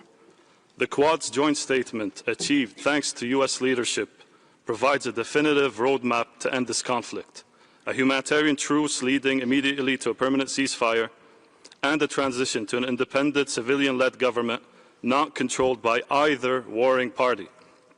The UAE condemns attacks against civilians by the RSF in Al-Fashir and by the two warring parties across Sudan. We urge the SAF and the RSF to immediately cease all attacks against the civilian population, which constitute grave violations of international humanitarian law. The warring parties must halt their obstruction of humanitarian access, and the international community must ensure that those responsible for atrocities are held accountable without exception. Regrettably, the warring party represented in this session continues indiscriminate attacks on markets, villages and hospitals amid a famine, while ignoring international calls for a truce, prolonging the conflict and weaponizing humanitarian access. This is nothing new, as they have harbored terrorists and sheltered individuals indicted for genocide. We've always stood in solidarity with Sudan from its darkest moments to those of greatest hope. We recently pledged an additional $100 million to support urgent humanitarian operations in Al-Fashir, and we are prepared to do more to support humanitarian response. I thank you, Mr. President. Merci. Je donne la parole. Thank you. I give the floor to UN Women. Chair, the war in Sudan, it is a war on women. It demands the world's immediate and decisive action. Nearly 11 million women and girls are acute food insecure, and starvation is used as a weapon of war. Health services have collapsed, and in Darfur, over 80% of medical facilities have been shut down, leaving women facing acute maternal risks behind. Women and girls in Sudan, they face horrific violence, including rape, sexual slavery, and forced marriage in and around Al-Fashir, North Darfur, and the Kordofan region. This cycle of violence must end. Perpetrators must be held accountable, and survivors must have access to justice and comprehensive services. UN Women commends the fact-finding mission for its work in documenting sexual and gender-based violence, and we stand ready to support the fact-finding mission's continued efforts to document these crimes and violations and to ensure they are fully reflected in the investigations reporting, including as called for in the resolution tabled here at the Council today. Excellencies, we urge all parties to commit to the humanitarian ceasefire now and guarantee safe corridors for women, girls and civilians, and to facilitate principled humanitarian assistance. Protection of humanitarian personnel, especially local women aid workers, must be scaled up. And attacks on women organizations aiming to silence them must end. They are frontline responders, not targets, and they need our protection and resources now. Thank you very much. Thank you. I give the floor to the Distinguished Representative of Saudi Arabia. شكرا السيد الرئيس. Thank you, Mr. Chair. We express our deep concern and condemnation of the serious humanitarian violations during the latest attacks by the RSF on Al-Fashir. We reiterate that it is very important for the RSF to fulfill their duties in terms of protecting civilians and securing the access to humanitarian assistance, commitment to international humanitarian law according to the Jeddah Declaration calling for the protection of civilians in Sudan, signed on on the 11th of May 2023. We also express our condemnation of the targeting of the Saudi hospital in Al-Fashir, which led to the killing and injury of many people. This is a violation of international law and international humanitarian law. The Kingdom of Saudi Arabia reiterates its rejection to these violations and reiterates the importance of protecting medical and humanitarian staff, as well as resorting to self-restraint and prevention of targeting of civilians. We call upon returning for dialogue immediately, leading to a ceasefire, and we reiterate the importance of Sudan's unity, security and stability, as well as the necessity to preserve its legitimate institutions and rejecting foreign interference that increases the suffering of the brotherly Sudanese people. Thank you. Merci, je donne la parole. Thank you. I give the floor to the distinguished representative of Luxembourg. Monsieur le Président, le Luxembourg s'associe. President, Luxembourg aligns with the EU statement. We remain profoundly alarmed by the scope of the humanitarian and human crisis in Sudan.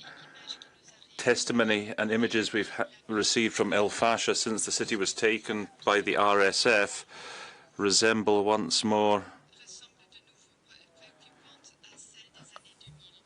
are equal to those of 2000, with everyday scenes of rape, executions is carried out against an exhausted population, leading to an exodus. Tens of millions of people have left the city. Tens of thousands of people have left the city. Many were not able to find refuge. We reiterate our call to all parties to the conflict to agree to a ceasefire and immediately establish a humanitarian truce, safe passage of evacuation for civilians, an end to all external support that fuels this conflict. We also stress the importance of respecting international humanitarian law. With all eyes on Al-Fashir at the moment, we cannot lose sight of the fact of Al-Obeid, struck for a number of weeks by RSF shelling. The population of that city full of fear, falling under siege again and being deprived of their most fundamental rights, including the right to fly. Don't let the past play out a second time. I thank you. I give the floor to the distinguished representative of Jordan. In the name of God, most merciful, we are holding our council today amid attacks on the Sudanese Al-Fashir city. We condemn these crimes that violate law, fuel hate, and throw civilians into insecurity. We reiterate our solidarity with Sudan today and every day. That's why we need to gather our efforts to end this tragedy happening on Sudan's land against its people. What we want is to take steps to end the crisis from its roots by achieving a political solution to end bloodshed and violence imposed on our brotherly Sudanese people, a solution that will secure a bright and safe future desired by our brothers to their children and grandchildren. Mr. Chair, we support all regional international efforts as the efforts of the Quad, and we reiterate the need to de-escalate, to protect civilians and humanitarian staff, and to facilitate the work of humanitarian organizations. Finally, our brotherly country of Sudan deserves to enjoy peace and security, to end the suffering of its people, to respect its sovereignty and territorial integrity, and that should be the light that will guide us in our efforts to a solution. Thank you, Mr. Chair. Thank you. I give the floor to the distinguished representative of Slovakia. Thank you, President. Slovakia aligns itself with the EU statement. We are deeply concerned by the continuing escalation of violence and the catastrophic humanitarian situation in Sudan. We condemn in the strongest possible terms the acts of violence perpetrated by the RSF in Al-Fashir and other areas, including deliberate attacks on civilians. These atrocities constitute crimes against humanity, and the perpetrators must be held fully accountable. Justice and accountability are essential to break the cycle of impunity and to lay the foundation for a lasting peace. We deplore the dire humanitarian conditions across most of Sudan. Millions of people are in urgent need of assistance. Access to food, water and essential services remains severely limited. Slovakia welcomes and supports all international efforts aimed at alleviating human suffering, including initiatives focused on protecting and maintaining critical civilian infrastructure. Our actions should focus on supporting the Sudanese people, protecting their fundamental rights and preserving prospects for a future partnership with a democratic Sudan. Slovakia reaffirms that the protection and promotion of human rights must remain a priority in all efforts to address the crisis. We stand ready to work with partners to ensure justice for victims and to support mechanisms that uphold accountability. I thank you. Merci. Je donne la parole. Thank you. I give the floor to the distinguished representative of Egypt. Egypt follows with concern the situation in Al-Fashir, tragic events threatening the fabric of the brotherly Sudan and deepening the suffering of people with whom we share kinship, history and faith. This is a violation of human rights and human dignity. We condemn in the strongest terms the crimes and violations against the civilians by the RSF, and we call upon this council to shoulder its responsibility to ensure accountability, to protect civilians from these escalations, especially women and children who pay the highest price for this catastrophe. We stress, we say it loud and clear, the Sudan should be united and strong with sovereign territory and sovereign decisions without any imposition of any external interference. We need to start a humanitarian path to allow humanitarian access and to protect civilians, to start a permanent ceasefire, to start a Sudanese-owned and led political process, to keep the institutions of the Sudan without any external interference. Egypt has always stood with the Sudanese people in all the crises. Sudan will remain united and strong, and Egypt will stand in solidarity with the Sudan until it brings back its stability, security and peace. Thank you. Thank you. I give the floor to the distinguished representative of Monaco. Thank you, President. The Principality of Monaco is profoundly troubled by the alarming situation in the city, in and around Al-Fashir. Grave human rights and IHL violations have been perpetrated in recent weeks. Some could be tantamount to war crimes or crimes against humanity. Monaco urges all parties to end the violence and commit to a political dialogue with a view to a negotiated solution. We reiterate also our call for immediate unhindered humanitarian access, as well as for full respect of IHL. Given the gravity of the situation, the Principality of Monaco has supported the convening of this session and co-sponsors the draft resolution before the Council for an independent investigation to be carried out and for accountability to be established. Finally, Monaco expresses its solidarity with the Sudanese people and reiterates its support to all efforts towards restoring peace and stability in that country. Thank you. Merci. Thank you. I give the floor to the distinguished representative of Ireland. Mr. President, Ireland aligns with the EU statement and with the joint statement of the core group on Sudan. We are horrified by the reports of large-scale ethnically motivated atrocities in Al-Fashir committed by the RSF and the intensifying attacks in North Darfur and in the Kordofan region, including summary executions and sexual and gender-based violence. Ireland condemns in the strongest terms the widespread violence against civilians, humanitarian and healthcare workers, including the use of rape and starvation as weapons of war. The violence has exacerbated famine conditions, increased displacement and heightened humanitarian need. Ireland calls for an immediate cessation of hostilities and for all parties to respect international humanitarian and human rights law. All civilians must be protected and safe passage granted to those attempting to flee Al-Fashir and the surrounding areas. Immediate and unhindered humanitarian access must be facilitated. We urge all states and actors to comply with the Security Council arms embargo on Darfur and call on them to stop the provision of weapons to warring parties. Mr. President, impunity in Sudan must end. It is imperative that the perpetrators of human rights violations and abuses are held accountable and brought to justice. In this regard, the FFM must be provided with unhindered access in order to carry out its vital work. I thank you. Merci, thank you. I give the floor to the distinguished representative of Turkey. Mr. President, we're deeply saddened by the events in Al-Fashir. Turkey strongly condemns the atrocities committed against civilians, which constitute a blatant violation of international humanitarian law. We urge an immediate end to the fighting in Sudan, the cessation of attacks on innocent civilians, the provision of safe passage, and the unimpeded delivery of humanitarian aid. We reiterate our unwavering support for the unity, territorial integrity, and sovereignty of Sudan. The establishment of a credible ceasefire alongside the sustainable and secure delivery of humanitarian assistance throughout the country remains an urgent priority.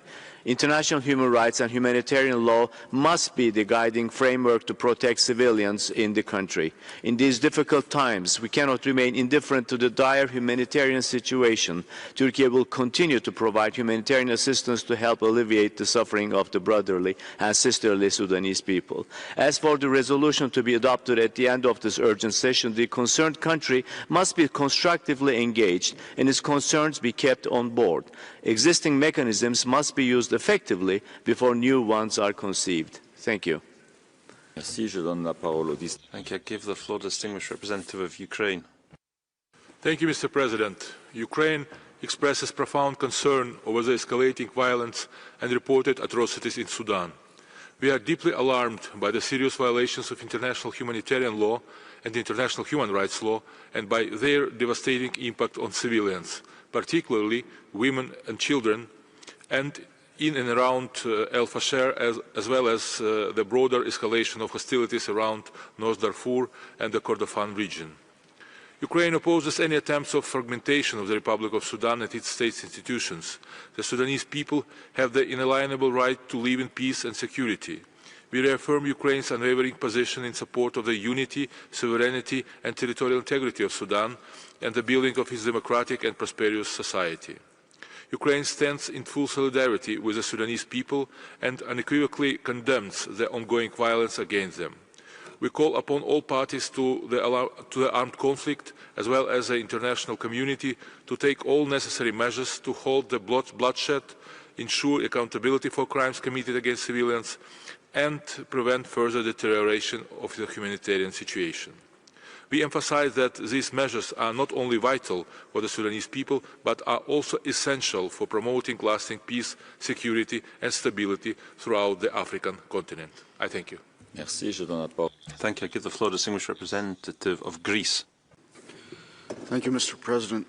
Greece aligns with this statement of the European Union. Greece is profoundly concerned by the appalling violence in Al-Fashir and the unprecedented humanitarian crisis in Sudan. We strongly condemn the seizure of the city by the RSF and call for an immediate cessation of hostilities, indiscriminate attacks against civilians, summary executions, ethnically motivated killings and gender-based violence. We particularly condemn the systematic and targeted violence against women and children. These appalling violations of international humanitarian and human rights law must be subject to thorough investigation. Accountability remains essential. We support the work of the UN fact-finding mission to ensure impartial documentation and prosecution of these crimes. Greece reaffirms its commitment to Sudan's sovereignty, unity and territorial integrity and supports calls for an immediate ceasefire, the establishment of safe humanitarian corridors and the provision of safe passage for civilians. Compliance of all parties with international humanitarian and human rights law is imperative.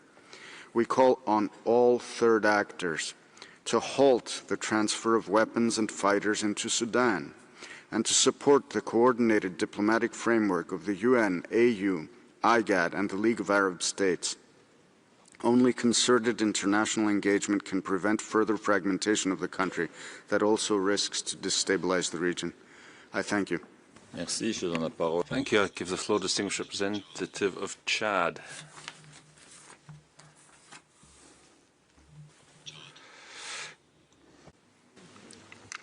Merci. Thank you, President. Chad aligns with the statements delivered by the groups it belongs to, expresses its profound concern at the armed conflict underway, which is ravaging Sudan, a brother country, and we reiterate our solidarity with our kinfolk in Sudan, our brother people. Chad expresses its indignation and firm condemnation of all human rights violations, violations of IHL, wheresoever or by whomsoever committed. We call for respect of those rights in line with applicable international obligations under international law. Chad remains convinced that only a negotiated political solution by all the sons and daughters of Sudan can lead to a lasting peace. We reiterate our appeal for a cessation of hostilities and for the search for pacific solutions through dialogue. Chad supports all mechanisms that contribute to protecting, preserving and bolstering human rights.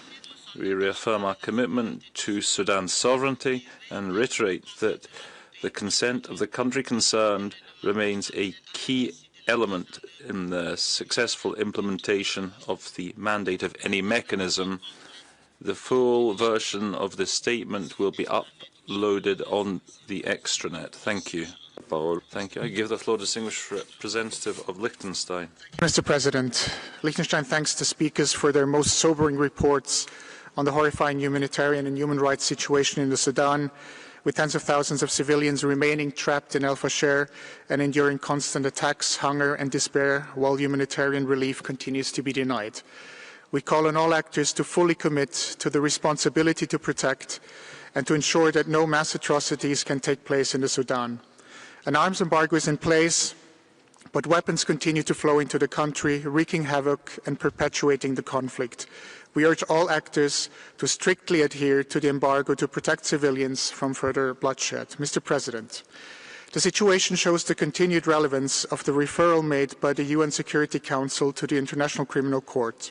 Last month, ICC judges convicted a Janjaweed leader for serious crimes committed in Darfur. This month, the Office of the Prosecutor expressed deepest concerns over recent reports emerging from Al-Fashir about mass killings, rapes, and other crimes committed during the attacks by the Rapid Support Forces. These attacks, if substantiated, could amount to war crimes and crimes against humanity under the Rome Statute. The people of Sudan deserve an end to this man-made catastrophe. Let us ensure collectively that humanity prevails. I thank you, Mr. President. Merci. Je donne la parole. Thank you. I give the floor to UNICEF. Mr. President, UNICEF urges immediate and decisive action in response to the rapidly deteriorating security and humanitarian situation in and around Al-Fashir. In recent weeks, thousands of families have fled Al-Fashir, yet tens of thousands remain trapped, facing atrocious conditions that defy comprehension. Acute food insecurity is rapidly worsening, with famine declared in both Al-Fashir and Kadugli. Children are being killed and injured, subjected to rape and other forms of sexual violence, and are recruited and used by parties to the conflict. These are grave violations and an assault on children's rights. Civilians who manage to escape arrive severely malnourished, distressed, and often with physical injuries, many with nothing but clothes on their backs. They reach overcrowded, under-resourced displacement sites and host communities in North Darfur. UNICEF and partners have identified hundreds of unaccompanied and separated children. Access to confidential, survivor-centered services remain extremely limited. Urgent scale-up is needed for healthcare, psychosocial support, and protection. UNICEF calls on all parties to immediately end and prevent further violations and to comply with their obligations under international humanitarian and human rights law. They must ensure the protection of civilians, especially children, and provide immediate care for survivors of grave child rights violations. In addition, they must guarantee safe, sustained, and unimpeded humanitarian access. Accountability for these atrocities is essential. Merci. Je donne la parole à la... Thank you. I give the floor to the distinguished representative of Australia. Thank you, President. Australia is appalled by the rapidly deteriorating situation in Sudan. We condemn the atrocities committed by the Rapid Support Forces in Al-Fashir and call on an immediate end to the violence. The recent sharp escalation of violence, including conflict-related sexual violence, ethnically motivated mass killings, attacks on humanitarian personnel and unlawful killings, is unacceptable and must end immediately. We are gravely concerned that the humanitarian crisis precipitated by this conflict is worsening, with widespread food insecurity and a total collapse of essential health services. Humanitarian agencies must get the necessary permissions to conduct their life-saving work and reach populations in need. Australia will provide additional humanitarian support to the people of Sudan to be delivered through the United Nations and NGO partners, building on our contributions since 2023. A permanent cessation of hostilities is urgently needed. Australia calls on all parties to uphold their obligations under international law, including to protect civilians and humanitarian workers, facilitate safe passage for those fleeing conflict-affected areas, and ensure unimpeded access to humanitarian assistance. I thank you. Thank you. I give the floor to Distinguished Representative of the Bolivarian Republic of Venezuela. Thank you, President. The Bolivarian Republic of Venezuela reaffirms its firm solidarity with the Sudanese people and expresses its concern at the conflict in and around Al-Fashir, profoundly regretting the loss of human life and the delicate humanitarian situation. Sadly, this conflict is typical to the patterns of destabilization suffered by sovereign nations that are endowed with great natural wealth. We stress the importance that any peace agreement should respect Sudan's territorial integrity and its legitimate control over its natural resources based on respect for international law, in particular for self-determination and non-interference in internal affairs. We stress that cooperation and technical assistance are tools that can contribute to improving the human rights situation, provided they have the consent of the state concerned and respect its sovereignty and territorial integrity. In that regard, we value the mediation led up by the African Union with the active participation of the country concerned. We're convinced that it is only through genuine dialogue and not through violence that we can build a path towards peace and to prosperity for the Sudanese people, guaranteeing their human rights. Thank you very much, President. Thank you. I give the floor to the Distinguished Representative of Canada. Thank you, Mr. President. We strongly condemn reports of atrocities committed by the Rapid Support Forces in Al-Fashir. The massacre of 460 civilians at the Saudi maternity hospital exemplifies a blatant disregard for international humanitarian and human rights law. This is not an isolated case. Sudan faces widespread famine, conflict-related sexual violence, and targeted attacks on civilians. Perpetrators must be held accountable, and all external actors must cease support that fuels the conflict. Canada calls on all parties to respect their obligations under international humanitarian and human rights law, including the protection of civilians. We call on the parties to ensure rapid, unimpeded humanitarian access and to commit to an immediate and permanent ceasefire. Canada supports UN-mandated efforts, including the fact-finding mission on Sudan, and calls for its unhindered access on the ground in order to ensure accountability and justice for victims. We support a strong resolution and urge this Council to act decisively to prevent further devastation. Canada will continue to provide humanitarian, development and peace and stabilization assistance to save lives, support resilience, and uphold human rights. Canada stands with the people of Sudan and supports peace efforts, including those led by the Quad, which must be guided by the voices of civilians, especially women and youth. Thank you, Mr. President. Merci. Je donne la parole. Thank you. I give the floor to the Distinguished Representative of Eritrea. Thank you, Mr. President. The people and government of the state of Eritrea are deeply saddened by the recent tragic attacks in Al-Fashir perpetrated by the RSF, which has resulted in the killing of thousands of innocent lives. Eritrea's position remains clear. The escalation of this conflict has been exacerbated by the involvement of external actors whose motives have no place in the political future of the Sudanese people. Ultimately, a Sudanese-owned inclusive political process is the only way out from the current crisis. Holding a special session merely for the sake of formality will not bring tangible relief to the people of Sudan, who continue to suffer from this devastating conflict, nor will statements made here today on their own advance accountability and justice. What is urgently needed is a genuine commitment and direct engagement with the government of Sudan and to forge a roadmap agreed with the Sudanese government.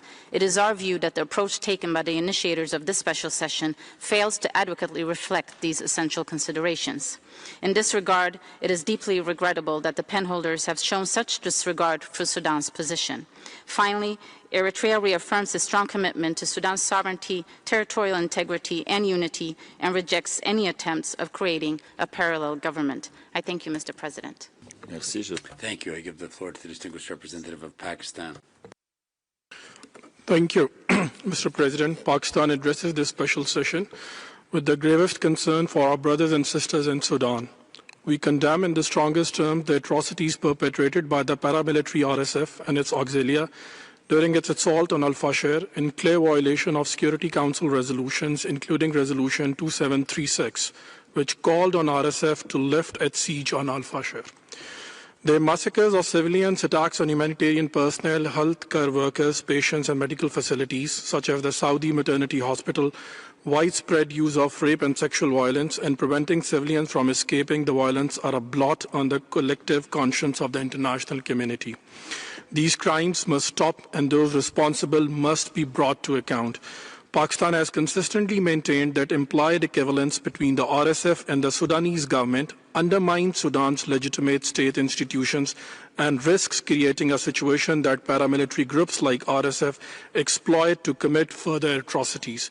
Pakistan reaffirms its unwavering commitment to Sudan's unity, territorial integrity and sovereignty. We condemn unequivocally the establishment of any so-called parallel governance structures as they risk destabilizing an already volatile region and must be firmly and unequivocally rejected. A sustainable political resolution is the only way out of the conflict. I thank you, Mr. President. Merci, je donne la parole. Thank you. I give the floor to the distinguished representative of Uruguay. Thank you, President. We thank the High Commissioner for the update.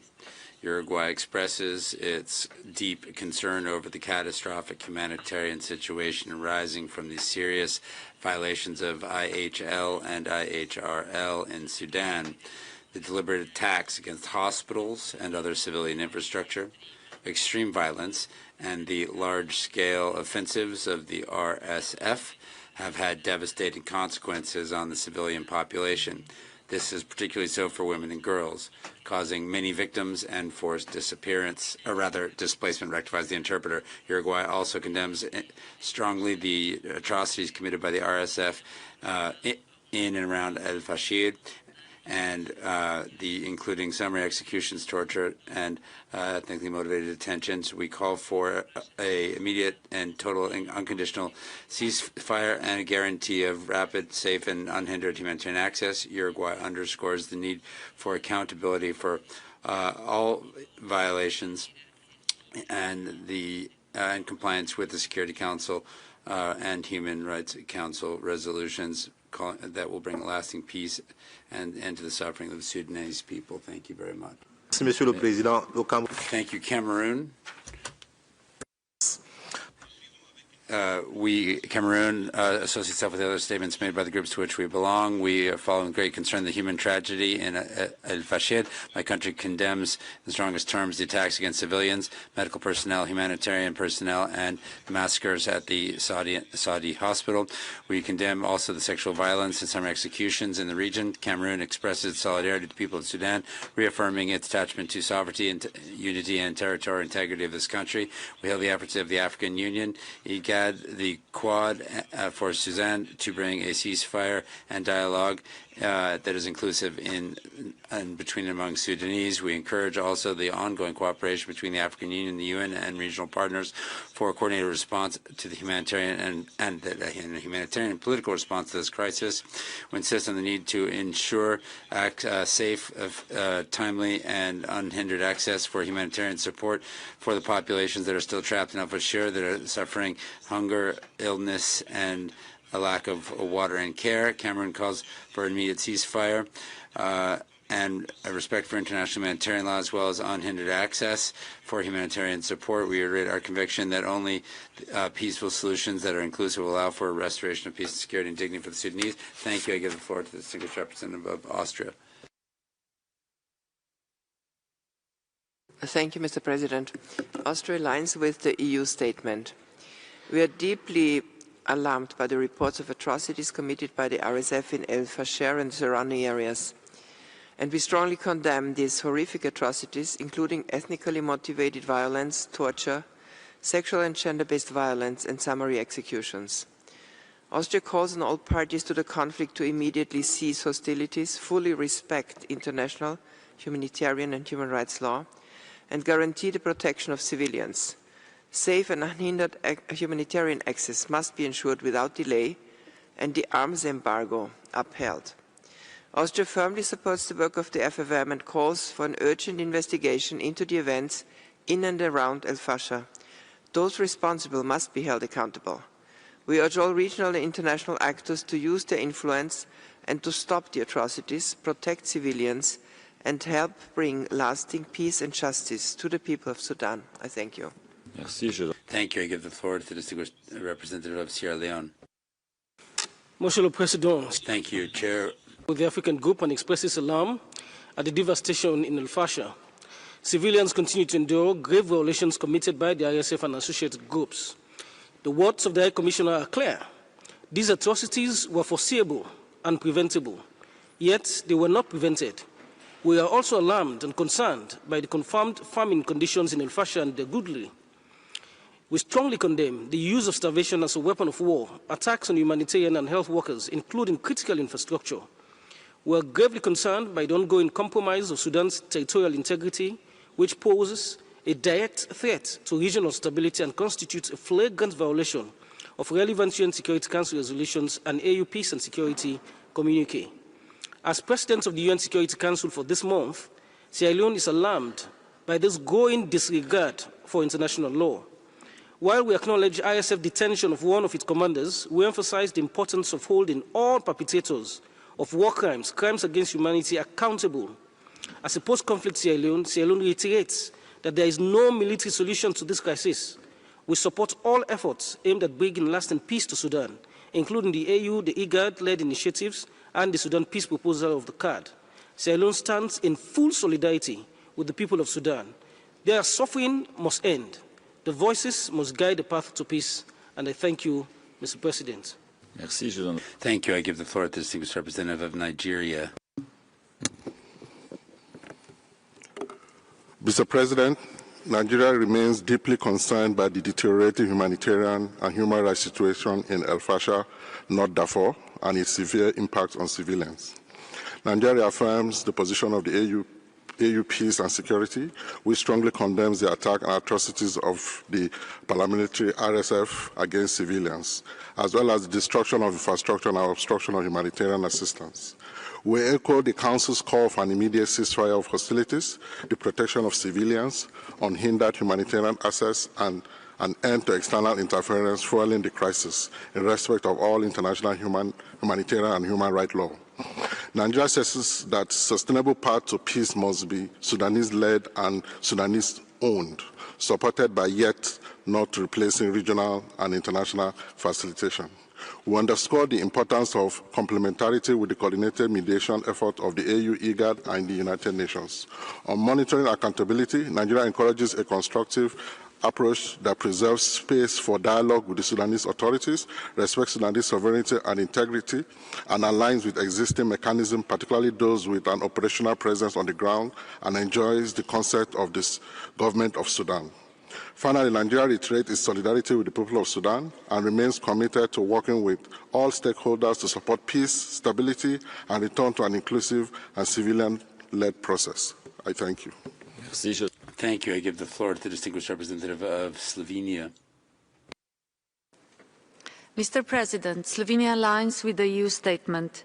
Al-Fashir and southwestern Sudan stands as tragic examples of human rights violations and abuses committed against innocent civilians, especially women, children, persons with disabilities and older persons.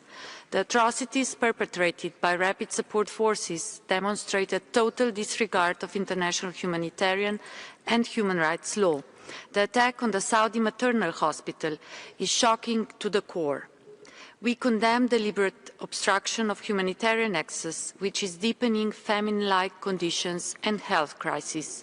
We call on all parties to lift sieges, open humanitarian corridors, and allow safe and unhindered passage for civilians and humanitarian aid. We call on external actors to cease all actions that fuel or prolong the conflict and call on states with influence to use their leverage to bring the parties back to dialogue. Widespread impunity is a breeding ground for violence leading to war crimes and crimes against humanity, such as weaponization of starvation, rape and sexual violence, and ethnically motivated killings.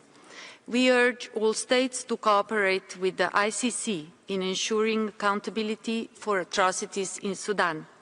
Mr. President, Slovenia calls on parties to the conflict to immediately cease hostilities in accordance with relevant United Nations Security Council resolutions and to respect international law. I thank you. Merci. Thank you. I give the floor to the distinguished representative of Zambia.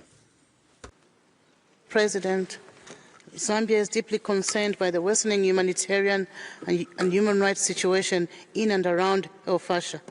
We are appalled by the growing number of civilian casualties, the destruction of civilian infrastructure, and the reported attacks on humanitarian workers who risk their lives to deliver life-saving assistance.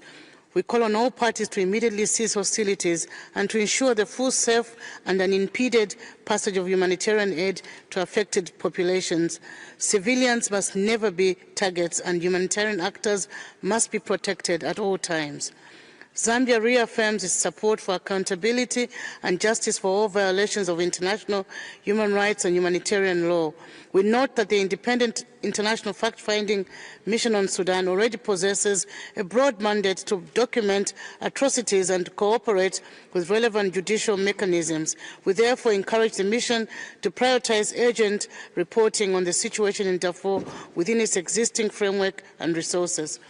We stress that peace, not publicity, must be the central outcome of any international initiative. Zambia further calls for continued coordination among the African Union, the Arab League, and the United Nations to ensure a coherent and African-led response. In conclusion, we urge all parties and the international community to place the protection of civilians, the preservation of humanitarian space, and the restoration of peace at the center of collective efforts. We express our solidarity with the Sudanese people. I thank you, Mr. President. Merci. Thank you. I give the floor to the distinguished representative of Malaysia. Mr. President, Malaysia associates itself with the statement of the OIC. Malaysia is gravely concerned over the intensifying conflict and the deteriorating humanitarian situation in Sudan's Darfur region.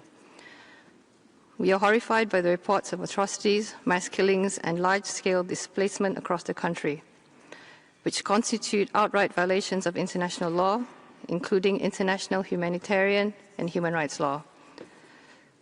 The abuses of human rights in Al-Fashir and other conflict-affected areas, including indiscriminate attacks and the targeting of civilians and civilian infrastructure, are deeply alarming. These senseless acts of extreme violence must be stopped immediately. Malaysia calls on all parties to the conflict to cease hostility and fully comply with their obligations under international law. We further urge all parties to guarantee safe, rapid, and unimpeded delivery of humanitarian assistance. Mr. President, the conflict in Sudan will never be resolved through military confrontation. All parties must engage in inclusive dialogue and return to the negotiating table to rebuild trust and to restore peace and stability in the country. Malaysia remains in solidarity with the people of Sudan and will continue to support efforts towards achieving a peaceful solution to the ongoing conflict. I thank you. Merci. Thank you. I give the floor to the distinguished representative of Iraq.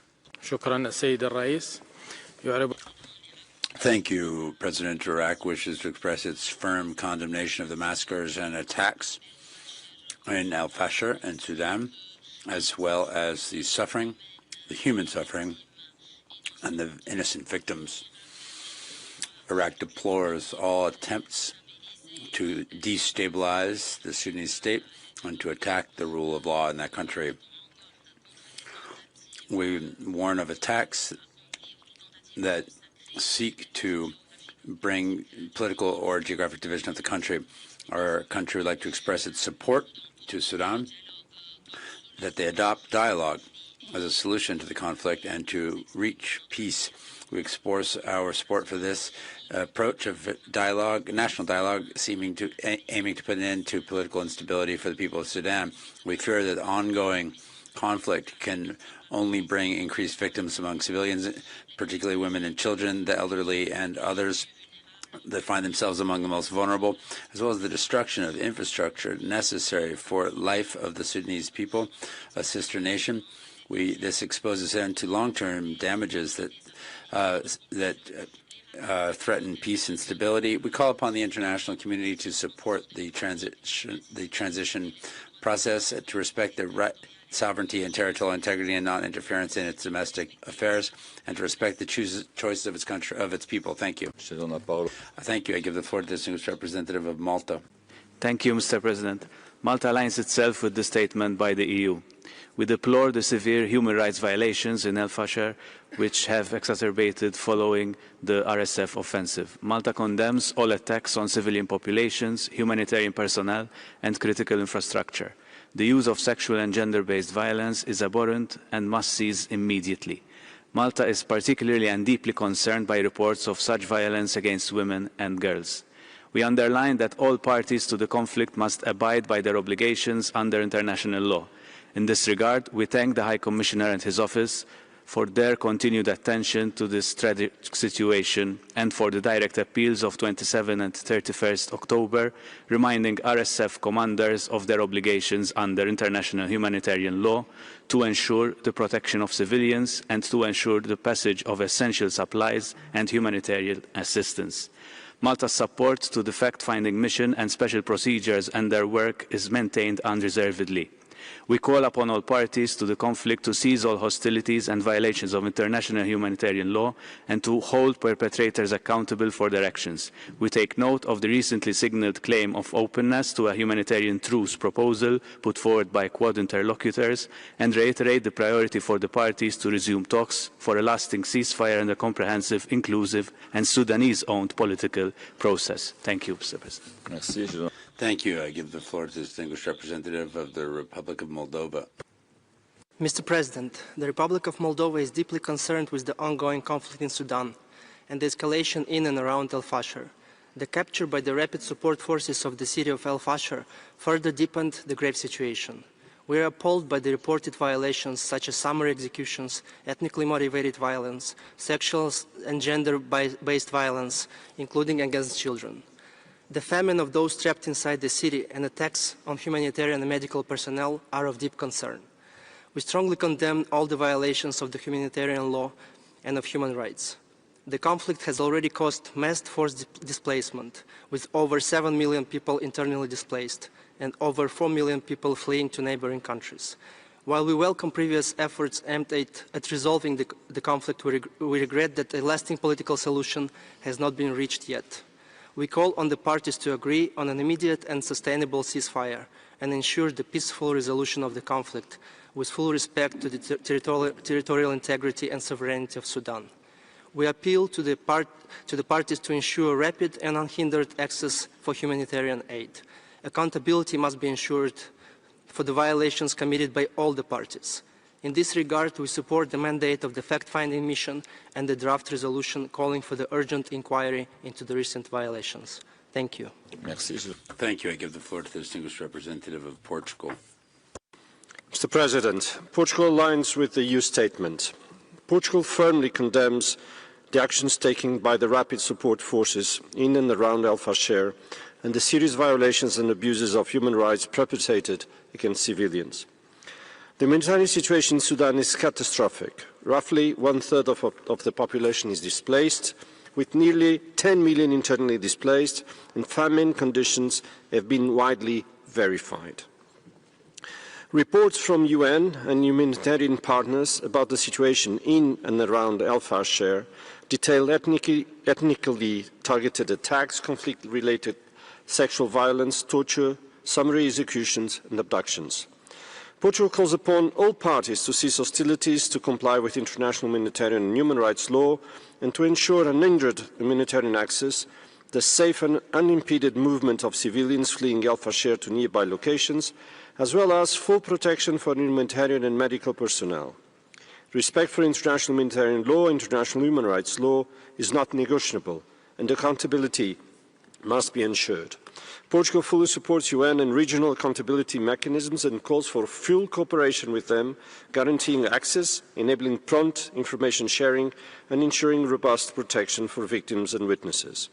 Portugal reiterates the need for an immediate, permanent ceasefire and urges all parties to engage in inclusive, good faith and constructive negotiations to that end. Thank you, President. Thank you. I give the floor to the distinguished representative of New Zealand. Mr. President. The human rights situation in Sudan is catastrophic. New Zealand supports the convening of this special session and the ongoing work of the Sudan fact-finding mission. New Zealand unequivocally condemns the continued violence against civilians, including the recent atrocities committed in Al-Fashir.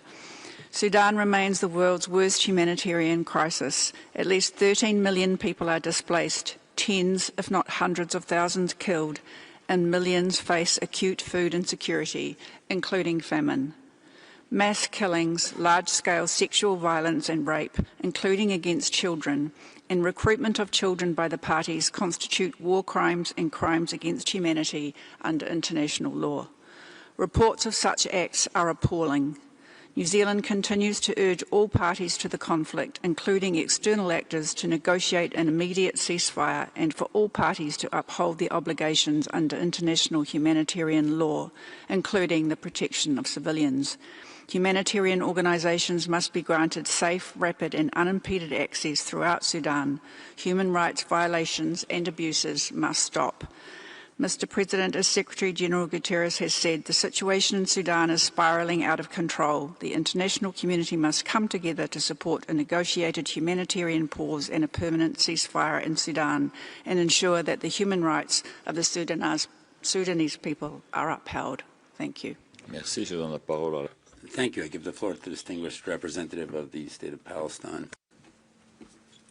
Thank you, Mr. Chair.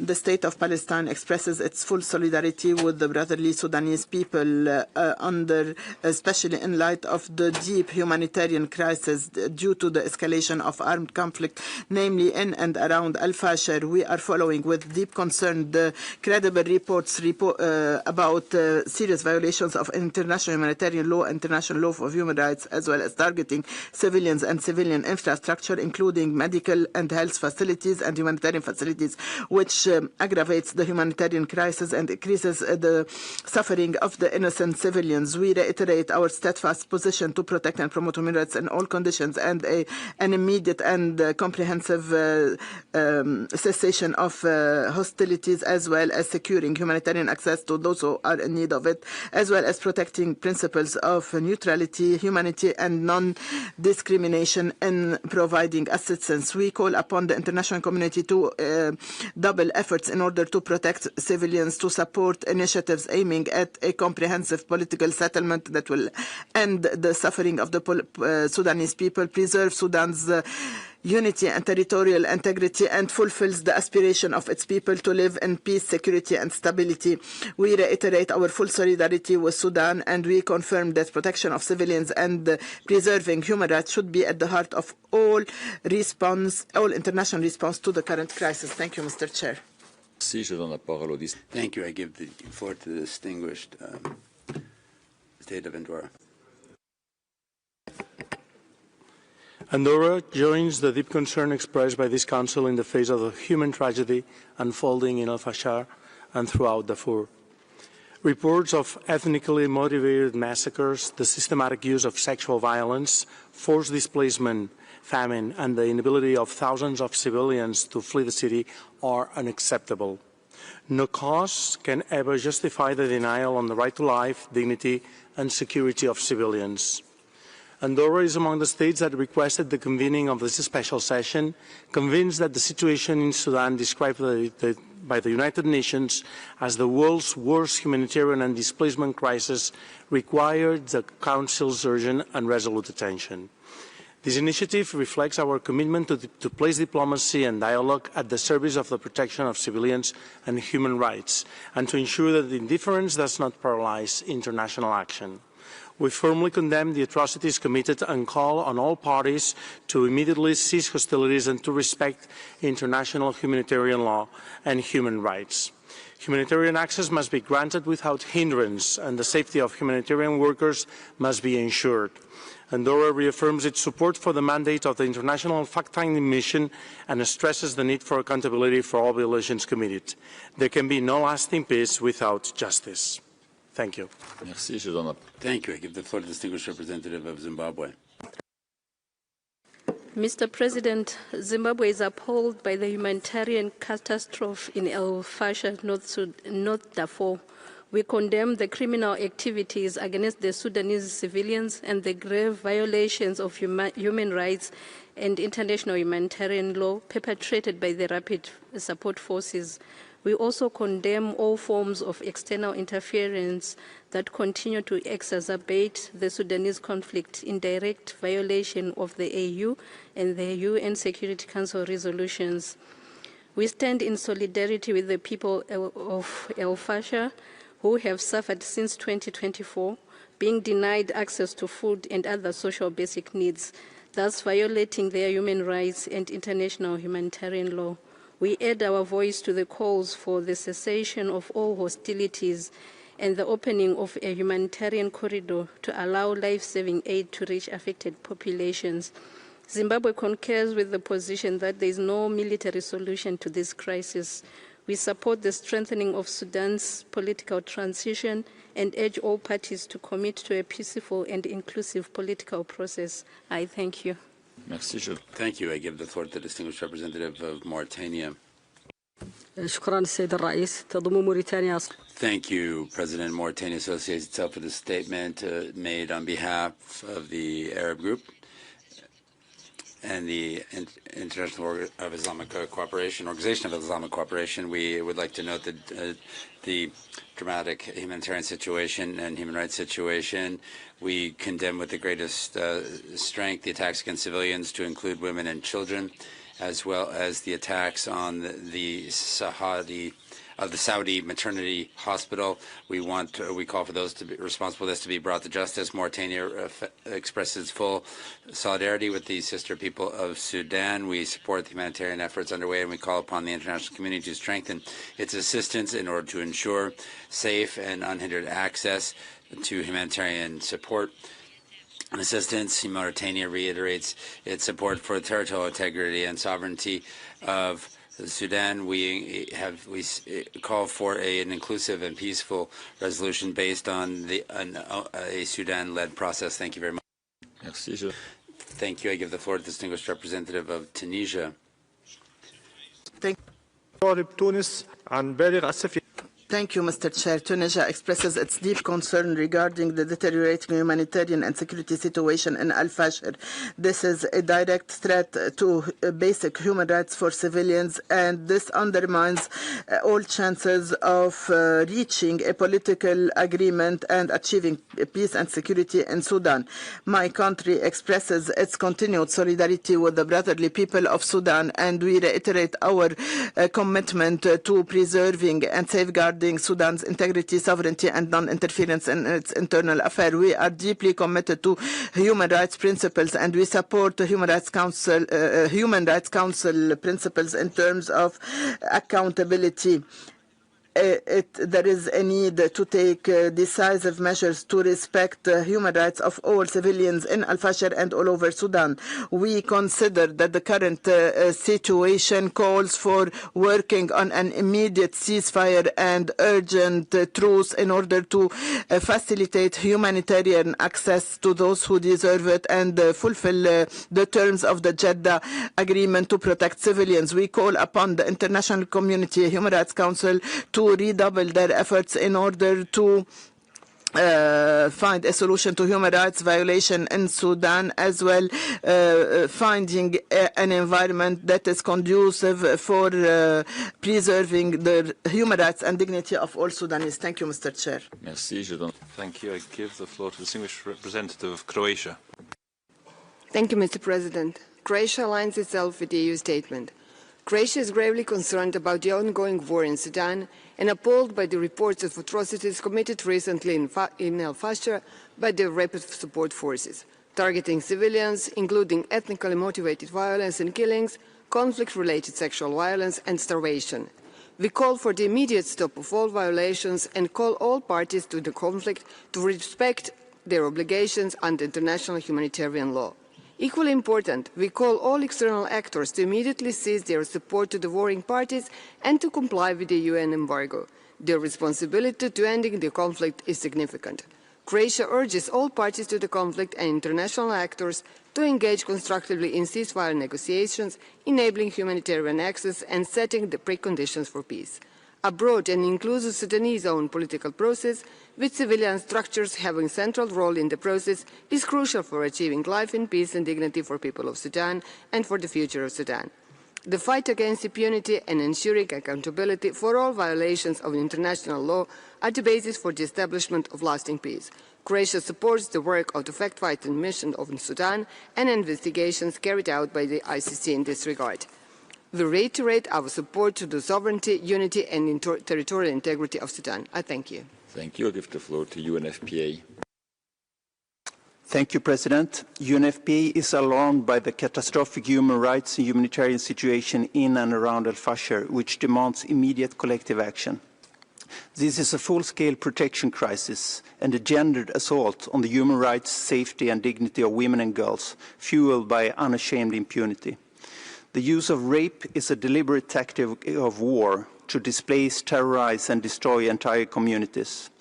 The intentional targeting of health personnel and facilities, including the massacre at the Al-Fashir Maternity Hospital, has obliterated access to essential care. In many areas, post-rape treatment supplies are unavailable due to access obstructions, denying survivors life-saving care. UNFPA continues to sustain maternal health services in North Darfur and northern state, where there are an estimated 52,000 pregnant women, but needs are overwhelming. Reproductive health kits are pre-positioned, but we need safe, unhindered access to ensure supplies reach to those in need. We urge the Council to act decisively, demanding immediate, unconditional and safe humanitarian access, ensuring strong support for accountability mechanisms for grave violations, especially conflict-related sexual violence, and mobilizing funding for humanitarian response that places the protection of women and girls at its center. I thank you. Thank you. I give the floor to UNHCR.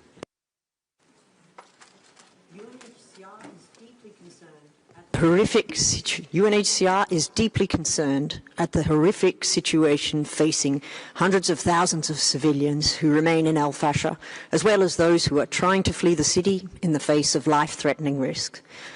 The escalation of violence in Al-Fashir includes brutal attacks against civilians, including internally displaced persons. Extrajudicial killings, arbitrary detention, enforced disappearances, sexual violence, family separation, extortion and looting are taking place indiscriminately in Al-Fashir and as people try to flee to safety. There are no safe ways out of the city due to the presence of criminal gangs and RSF affiliates who control the routes. The scale of the horrors being reported is staggering. In North Kordofan, indiscriminate shelling and airstrikes continue alongside rampant human rights violations. Humanitarian access risks being completely blocked in Al-Obeid, Kaduguli and Dilling, preventing humanitarian actors and partners from responding to besieged populations' dire needs. The killings of humanitarian personnel in Al-Fashir and Kordofan flagrantly violates international law, and attacks on health facilities and destruction of water installations are depriving desperate civilians of life-saving assistance. UNHCR adds its voice to widespread calls for an immediate ceasefire, respect for international law, safe passage, unhindered humanitarian access, and the protection of all civilians in Sudan.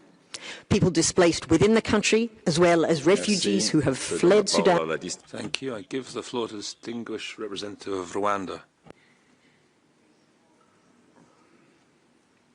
Mr. President,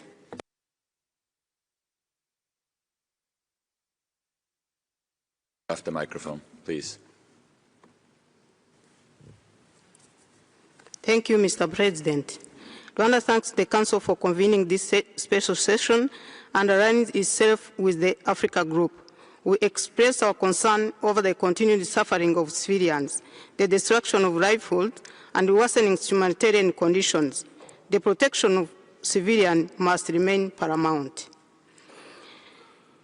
Rwanda underscores the central role of the African Union and IGAD, with the support of the United Nations, the League of Arab States, and other partners in advancing coordinated international response consistent with the AU roadmap for the resolution of the Sudan crisis. Sustainable peace can only be achieved through inclusive, Africa-led dialogue and political processes that address root causes of the conflict and lay foundations for national reconciliation and stability.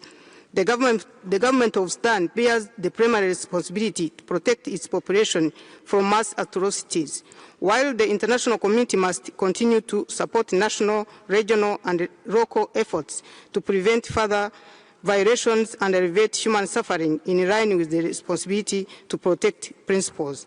As I conclude, Rwanda calls for an immediate cessation of hostilities, respect for humanitarian ceasefire, and a renewed commitment to peace and dialogue to bring relief and hope to the people of Sudan. I thank you. Merci, je donne la parole. Thank you. I give the floor to the distinguished representative of the Islamic Republic of Iran.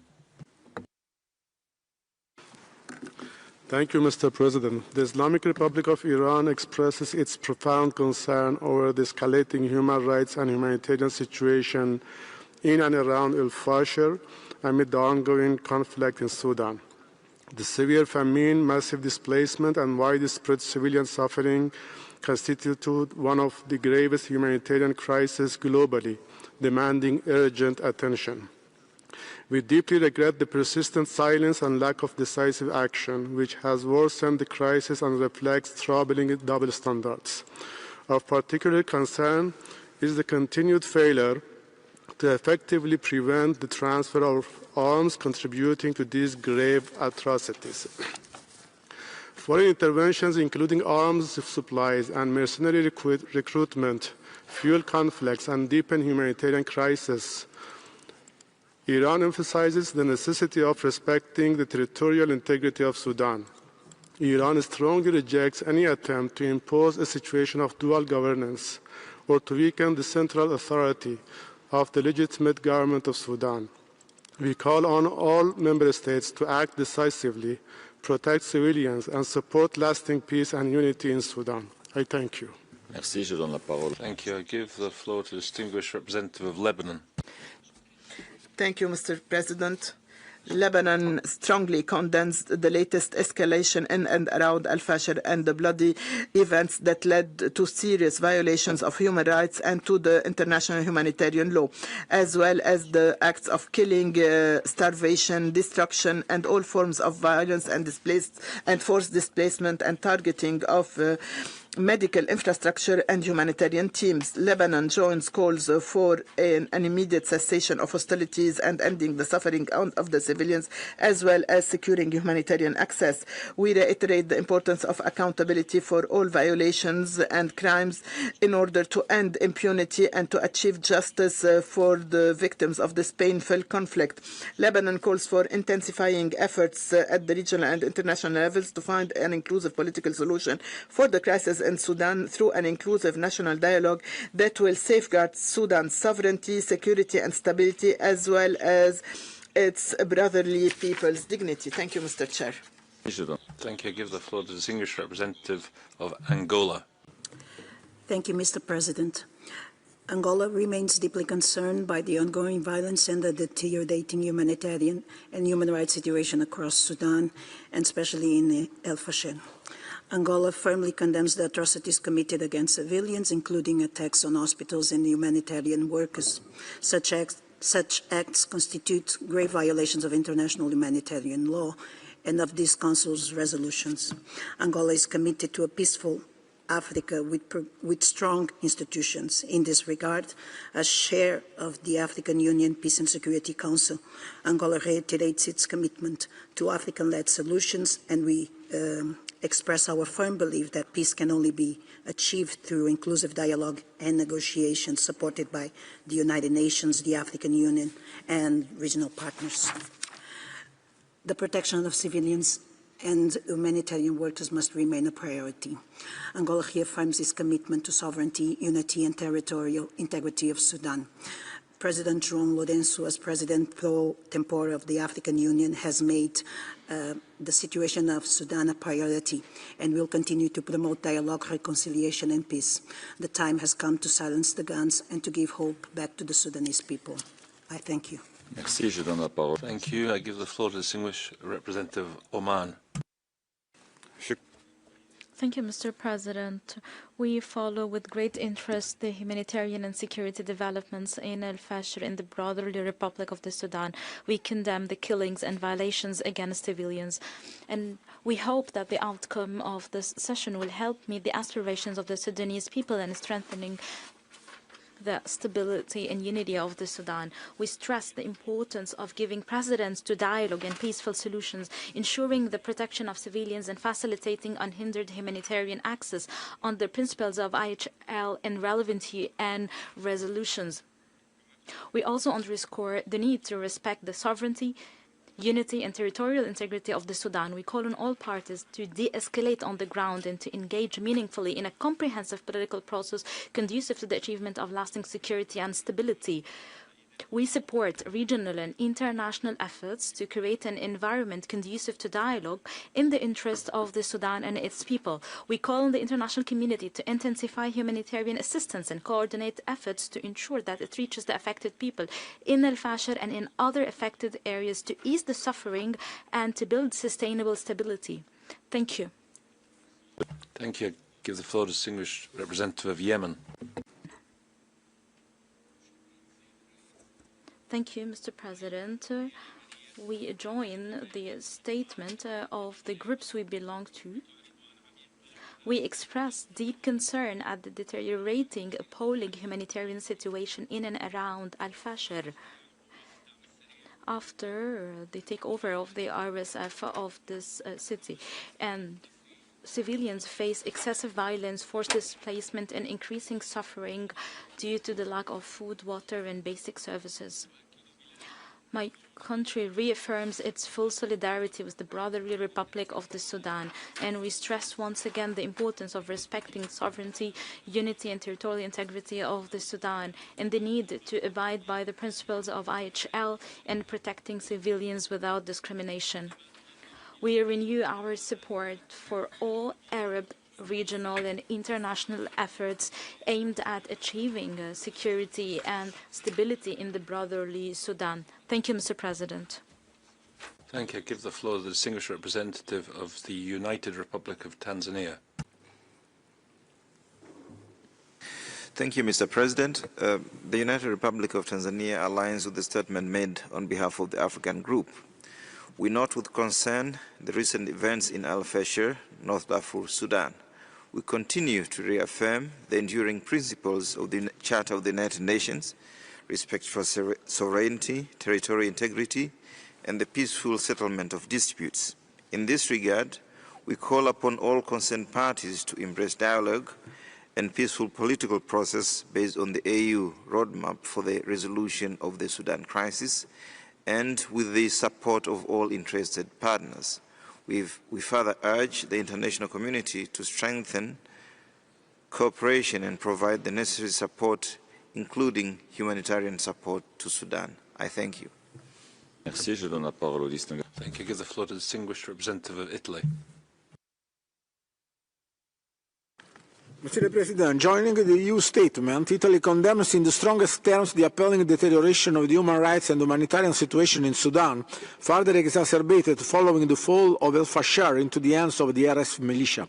We are particularly alarmed by reports of widespread execution of civilians, sexual violence against women and girls, ethnically motivated violence, looting and deliberate destruction of hospitals and other essential infrastructures. As a result of the war, the people of Sudan continue to face the world's most severe humanitarian displacement crisis.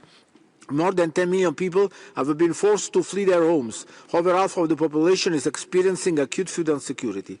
As recalled by the Italian Deputy Prime Minister Tajani, Italy is at the forefront of humanitarian assistance, supporting the most vulnerable civilians, starting with children by allocating over 125 million euros to strengthen basic services and assist Sudanese communities in neighboring countries.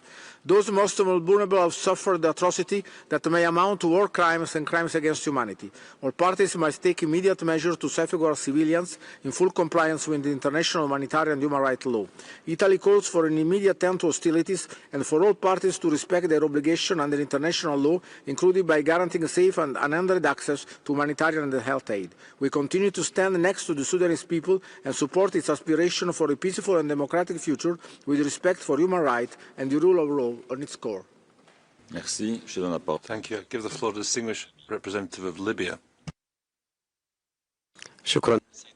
Thank you, Mr. President.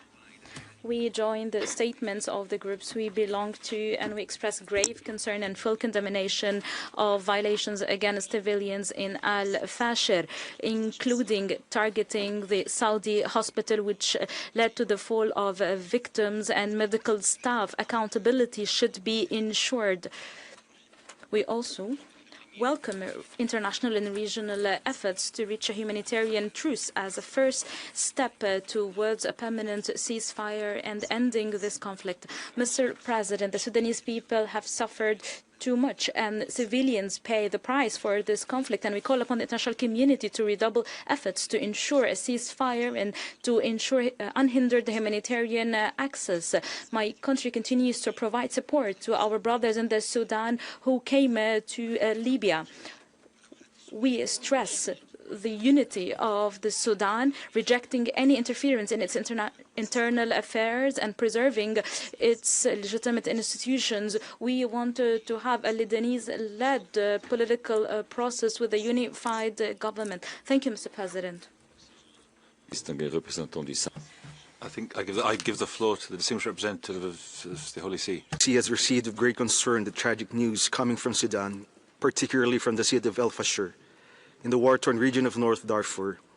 Just a few days ago, Pope Leo XIV recalled that indiscriminate violence against women and children, attacks on unarmed civilians, and serious obstacles to humanitarian aid are causing unbearable suffering for a population already exhausted by long months of conflict. My delegation wishes to highlight the following specific concerns. Catholic-run clinics, schools, and community centers in conflict zones have either been forced to close or are operating under extreme duress. Their staff, many of whom are volunteers, face daily threats, and many have been displaced. Catholic institutions in Sudan and neighboring countries, including South Sudan, are providing critical support to displaced families, often without formal recognition or adequate funding. The moral voice and community reach of the local Catholic clergy and their networks are invaluable. However, it is not supported enough. In order to bring an end to the current levels of violence, Sudan requires both sustained humanitarian aid and immediate diplomatic efforts. Therefore, my delegation echoes the heartfelt appeal of Pope Leo XIV, urging all parties to consent to a ceasefire and the cessation of hostilities, and to urgently open humanitarian corridors. The international community must act with determination and generosity to provide assistance and support to those working tirelessly to provide relief to the suffering population. Thank you, Mr. President. Merci. Thank you. I give the floor to the distinguished representative of South Sudan. Thank you, Mr. President, for the opportunity. South Sudan welcomes this special session on the situation in Al-Fashir and aligns with the African statement. We are concerned with the situation in Al-Fashir and encourage both sides to the conflict to, one, engage in dialogue to end the crisis and suffering of civilians. Two, uphold international humanitarian law and human rights law and immediate cessation of hostilities to prevent further displacement. We encourage unhindered access to humanitarian assistance. Mr. President, since peace in Sudan means peace in South Sudan, we therefore express solidarity with Sudan and urge that all efforts aimed at ending the situation in the Sudan should be done without interference but due respect to Sudan's unity, sovereignty, and territorial integrity. We thank you, Mr. President. Merci. Thank you. We will now move to the list of speakers for non-governmental organizations, and I give the floor to the Cairo Institute by video. People of Al-Fashir are enduring an unspeakable horror, a systematic campaign of extermination marked by ethnically targeted massacres, widespread sexual violence, arbitrary detentions, and enforced disappearances following prolonged starvation, relentless extrajudicial killings, drone attacks, and shelling. Tragically, similar sieges are now mirrored in Al-Ubaid, Kadugli, Baba Nusa, and Ad-Dalanj, threatening the same catastrophic consequences. The Rapid Support Forces continue to engage in large-scale looting, while armed forces carry out indiscriminate aerial bombardments and politically motivated trials. This Council must act decisively. Our organizations call for an immediate, comprehensive, and verifiable ceasefire, safe and unhindered humanitarian access to all affected areas, and an end to all attacks on civilians and civilian infrastructure. This Council must request a specific report by the Sudan Fact-Finding Mission on Al-Fashir, ensure that the mission is provided adequate resources to collect and preserve evidence in support of accountability, and to communicate its findings to the ICC and other relevant bodies. Finally, RSF leaders and their regional enablers must be held accountable to their complicity in atrocities. And Sudanese victims and survivors must remain at the heart of this session's deliberations. Merci. Thank you. I give the floor to Article 19. Article 19 is horrified by the new wave of unspeakable atrocities in Sudan, which could amount to war crimes and crimes against humanity. We welcome the Human Rights Council taking action through this special session to help end the catastrophic suffering and ensure those responsible face accountability. Sudan cannot be allowed to become a forgotten war again. In times of conflict, journalists and media workers play a vital role in documenting and reporting on war crimes and other human rights violations, and sharing life-saving information. Yet, in Sudan, we are witnessing an onslaught on the media. At least 15 journalists have been killed since the start of the war, with reports of many others being detained or going missing. Currently, 90% of media institutions have halted their operations. The targeting of journalists constitutes a war crime. This has been exacerbated by the SAF and the RSF destroying telecommunications infrastructure and weaponizing internet shutdowns and other blackouts, further allowing atrocities to happen in darkness. These actions interrupt information flows, cut civilians off from vital communication, and impede the delivery of humanitarian aid amid growing malnutrition and starvation. Some of the last remaining sources of information have come from the RSF itself, which has been using the online networks it controls to spread brazen propaganda, broadcasting and celebrating the war crimes committed by its soldiers. We call for an immediate ceasefire and the extension of the arms embargo. We encourage the fact-finding mission and the ICC to specifically consider how the information war in Sudan exacerbates harm to civilians, obstructs vital documentation of gross human rights and humanitarian law violations, and contributes to the commission of crimes. Thank you. Merci, Thank you. I give the floor to Association for Women's Rights in Development. Mr. President, I make this statement on behalf of the Strategic Initiative for Women in the Horn of Africa, SIHA Network. SIHA remains appalled by the Rapid Support Forces, RFS, continuing campaign of genocide, ethnic targeting of indigenous African population in North Darfur as a whole, through execution, abduction, displacement, and death. This includes the perpetration of deep, systematic sexual violence against women and girls in Al-Fashir. Since the fall of Al-Fashir on October 26, SIHA continues to gather survivor testimonies and mounting evidence of these atrocities. As of November 7, SIHA has verified detailed cases of widespread rape committed by the RSF against women and girls fleeing Al-Fashir, exposing a pattern of murder, rape, physical assault, abduction, and forced disappearance and looting. Families have been forcibly separated, with men and boys beaten, executed, or taken to nearby detention sites. Women and girls are singled out for rape and sexual violence, often in front of their own children or parents. Personal property has been confiscated or destroyed in enormous numbers. Survivors are forced to follow orders under death threats, enduring profound humiliation, torture, and extreme deprivation, with children suffering from acute hunger, thirst, and illness. This genocide is a continuation and intensification of the RFS two-decade campaign of extermination against indigenous African communities in Darfur.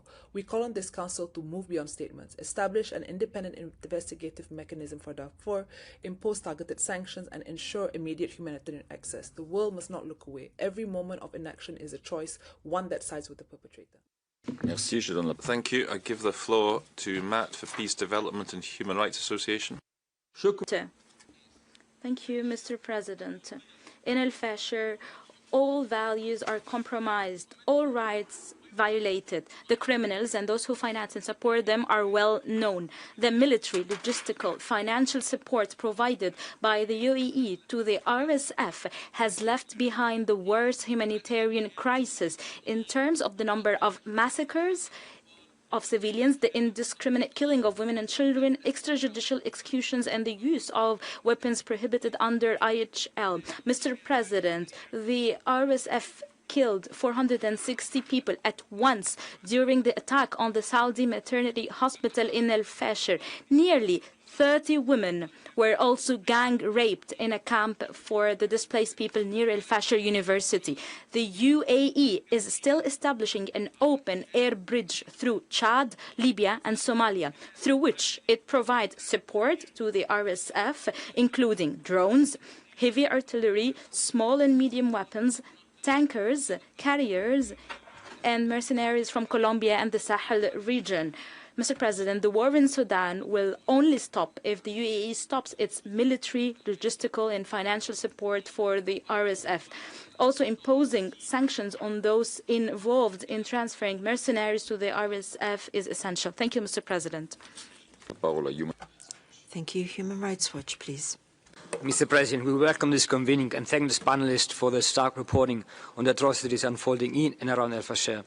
Human Rights Watch has analyzed videos filmed by the RSF showing their fighters celebrating over dead people, executing apparent civilians, including injured people. In one, an RSF soldier executes an older man in civilian clothes inside the Faculty of Medicine in a room already littered with bodies. The horror of the abuses in Al-Fashir is tragically familiar. The RSF has committed crimes against humanity and war crimes throughout the current conflict. The High Commissioner has also issued a stark warning that Kordofan could be next, and specifically reported on emerging of serious violations in the context of the RSF capture of Bara in North Kordofan. These atrocities might have been prevented. This latest wave of atrocities should mark a turning point. Ongoing investigations by the fact-finding mission are crucial to supporting accountability.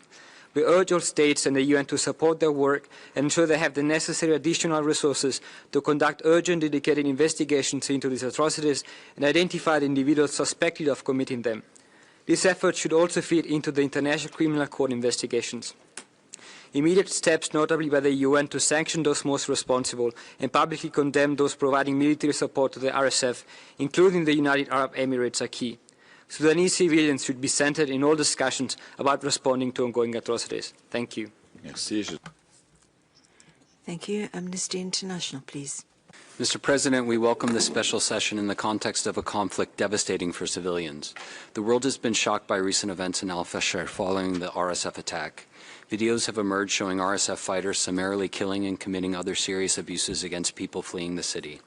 This attack was the culmination of RSF's 18-month siege of the city and relentless attacks that triggered famine in the displacement camps in the area. Many civilians, including children, are still trapped in the city and are facing grave danger of further attacks and abuses. The RSF has recently escalated its attacks in the Kordofan region. It seized the town of Bara, where it carried out similar killings. Recently, a drone strike reportedly killed at least 40 people at a funeral outside El Obeid.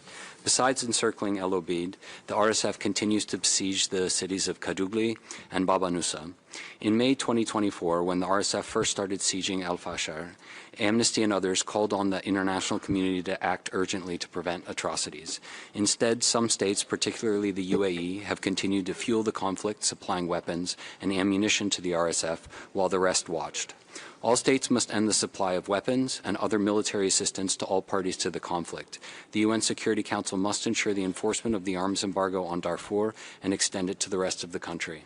The Human Rights Council must provide the fact-finding mission with adequate resources to conduct thorough and comprehensive investigations, identify perpetrators of violence, and prepare case files for those responsible for atrocities, including in Al-Fashir. All international and regional actors must take concrete actions to prevent. Thank you. ISHR, please.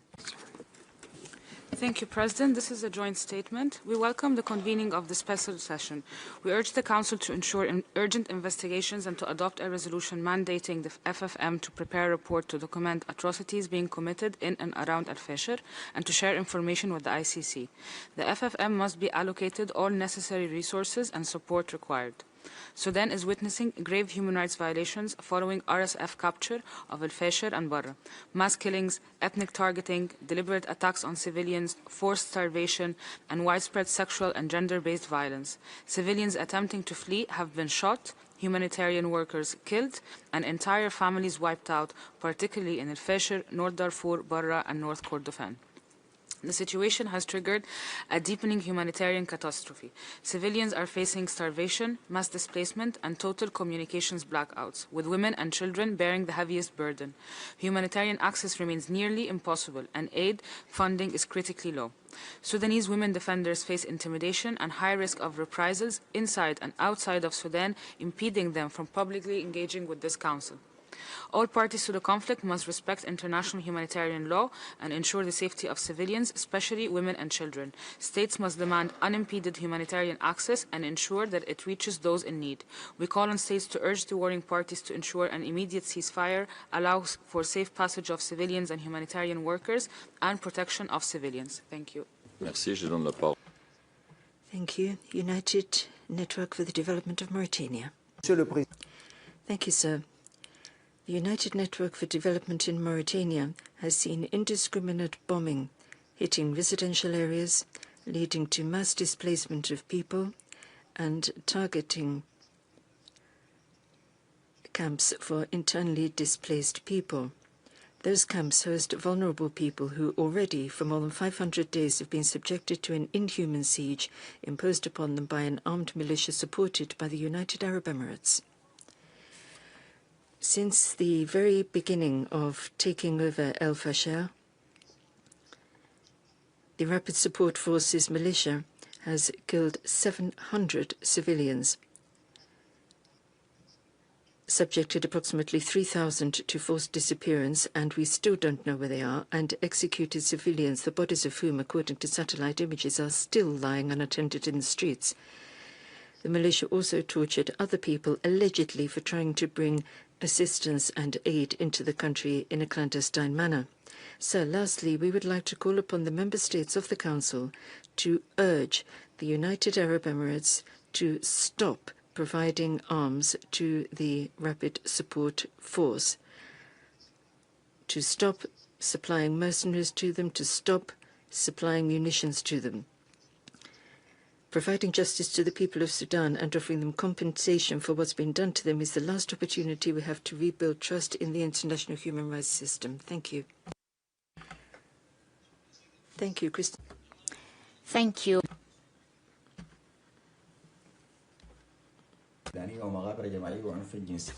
Horrific audio files are emerging from Al-Fashir detailing racially motivated attacks, summary executions, mass graves, and sexual violence.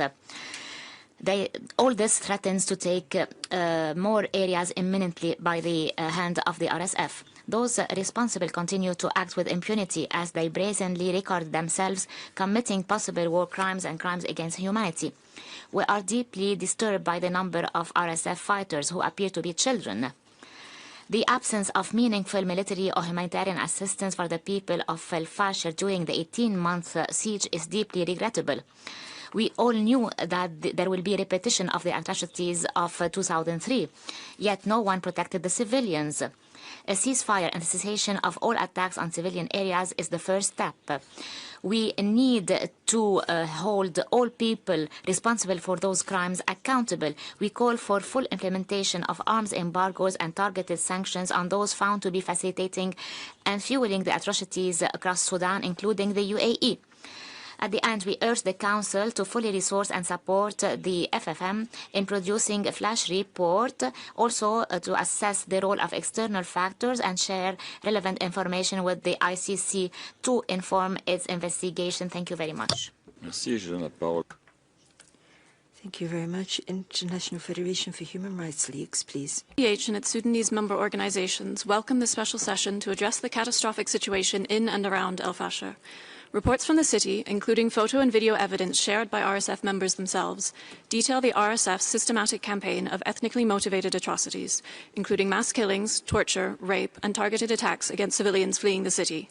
These same atrocities risk being repeated in Kordofan's besieged towns, in El Obeid, Kadugli, Babnusa, and Dalanj, where the RSF blockades, drone strikes, and shelling are killing civilians, whilst SAF reportedly prevent civilians from leaving El Obeid.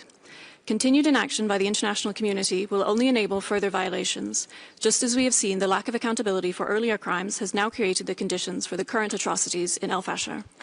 Independent accountability efforts, such as those of the FFM, are crucial to counter this pervasive impunity. The Council must provide the FFM with adequate resources to urgently investigate and report on violations in Al-Fashir before evidence is lost or destroyed.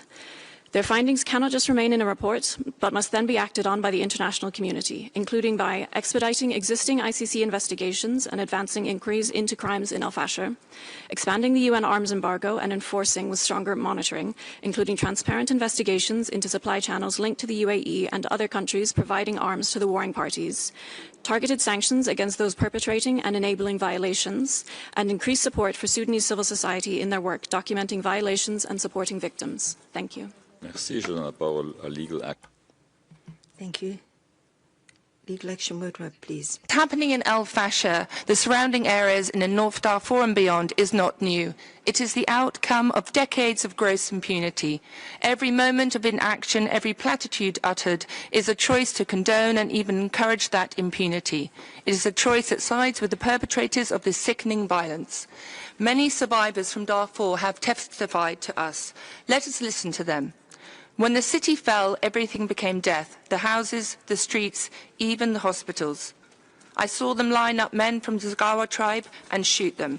They beat us, insulted us, and took girls away in cars. We walked for hours among the dead, stepping over bodies of people we knew. They shouted, "You are Zagara, aren't you?" They raped me. In front of me, they killed a woman. They said, "Either we rape you or we take your daughter." I said, "Rape me, but leave my daughter." So they beat me and raped me. We have hundreds more of these testimonies. They confirm that these acts are neither random nor isolated. They reflect a coordinated, consistent pattern by members of the RSF, clearly constituting war crimes, crimes against humanity, and genocide.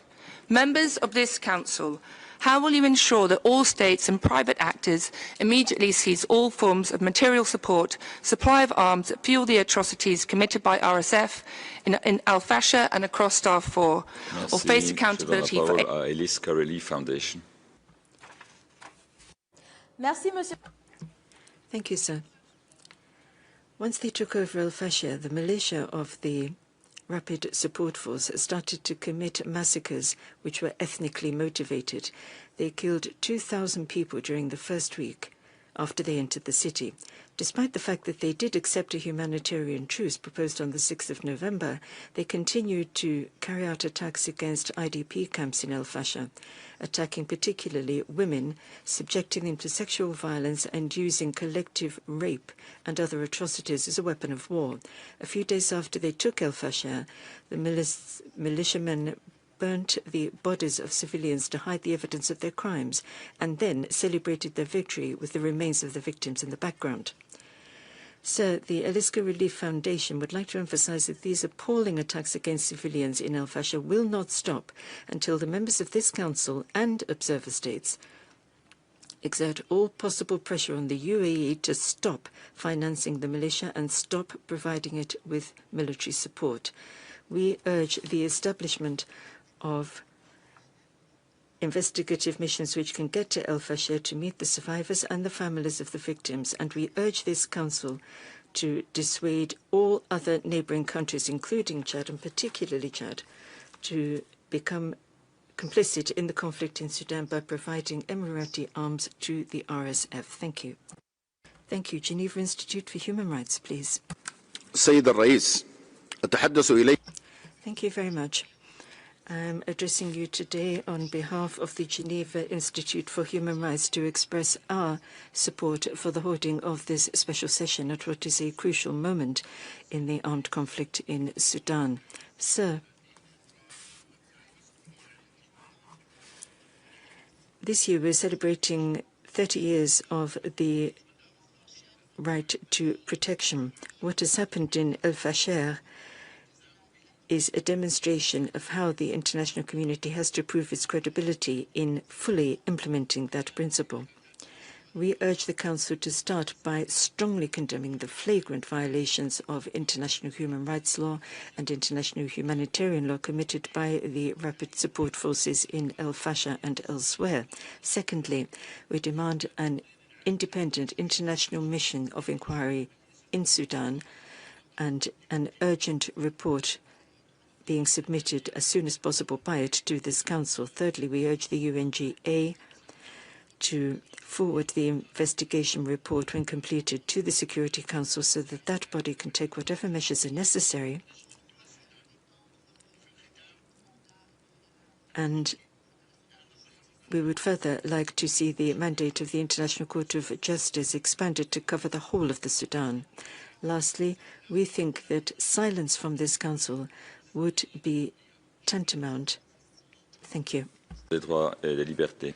Thank you very much. International Alliance for the Defense of Rights and Freedoms. It is my honor to deliver this statement on behalf of the Alliance International pour la Défense des Droits et des Libertés IDL and the Global Center for the Responsibility to Protect.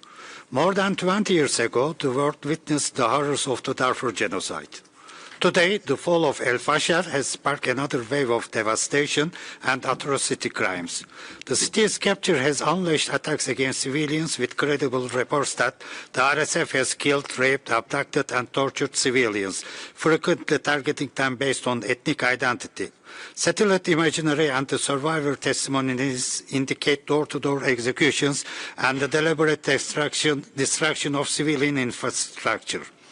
These crimes may amount to war crimes, crimes against humanity and/or acts of genocide. Today's reality underscores the urgent need for decisive international action to protect vulnerable populations. We commend the Human Rights Council for convening today's special session at such a critical moment and thank defenders for their vital role in mobilizing civil society. We call the Human Rights Council to support the resolution before you and request the fact-finding mission to investigate violations in and around Al-Fashir, including the role of external actors, and provide actionable recommendations. Every government and the institution has the responsibility to protect. We call upon the member states. Je donne la parole à l'Institut international. Thank you. Next speaker, International Institute for Rights and Development. Mr. President, as RSF fighters shoot civilians on air, rape women publicly, and as people survive famine by eating leaves, the world still glorifies the UAE as a global hub. It is not only reason we have lost, perhaps it's our humanity. As satellite images continue to show blood-stained land and scattered body, what UN experts call a Rwanda-level genocide and unmatched barbarity. Emirati support for the RSF has been documented through networks across Libya, Chad, Uganda and Somalia. Leaked UN documents revealed Emirati passports on an RSF-linked crashed plane, while Amnesty traced Emirati transfers of Chinese weapons into Darfur. UN experts tracked radar evading Emirati flights landing in Chad, forming a regional air bridge. Middle East Eye reported the Emirati use of Basaso airport to transit Colombian mercenaries and over 500,000 containers marked as hazardous to Sudan. Mr. President, there is a clear link between RSF-controlled zones and resource-rich areas, especially gold mines vital to the UAE. $13 billion worth of Sudan gold is smuggled to the Emirates. Hamdati's network and family company facilitate this trade, with the UAE-based brother overseeing operations and Hamdati wealth reaching $7 billion in 2023. Thank you. Africa Culture Internationale. Monsieur le Président. Thank you, sir. Women and children are the victims of systematic sexual violence committed by members of the RSF and its allies in Sudan. They are being kidnapped and subject to forced detention in Darfur, in Khartoum and in other areas. Children are being recruited by force into fighting militias.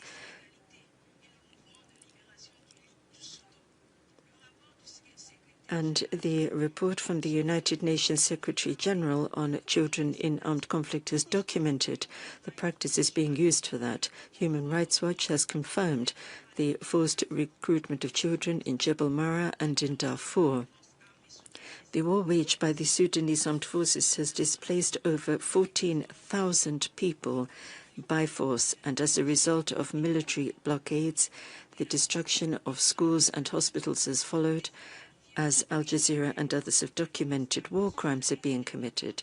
The armed forces of Sudan and the Sudanese Liberation Movement also continues to place obstacles in the way of delivery of aid and targets international aid depots in flagrant violation of international humanitarian law.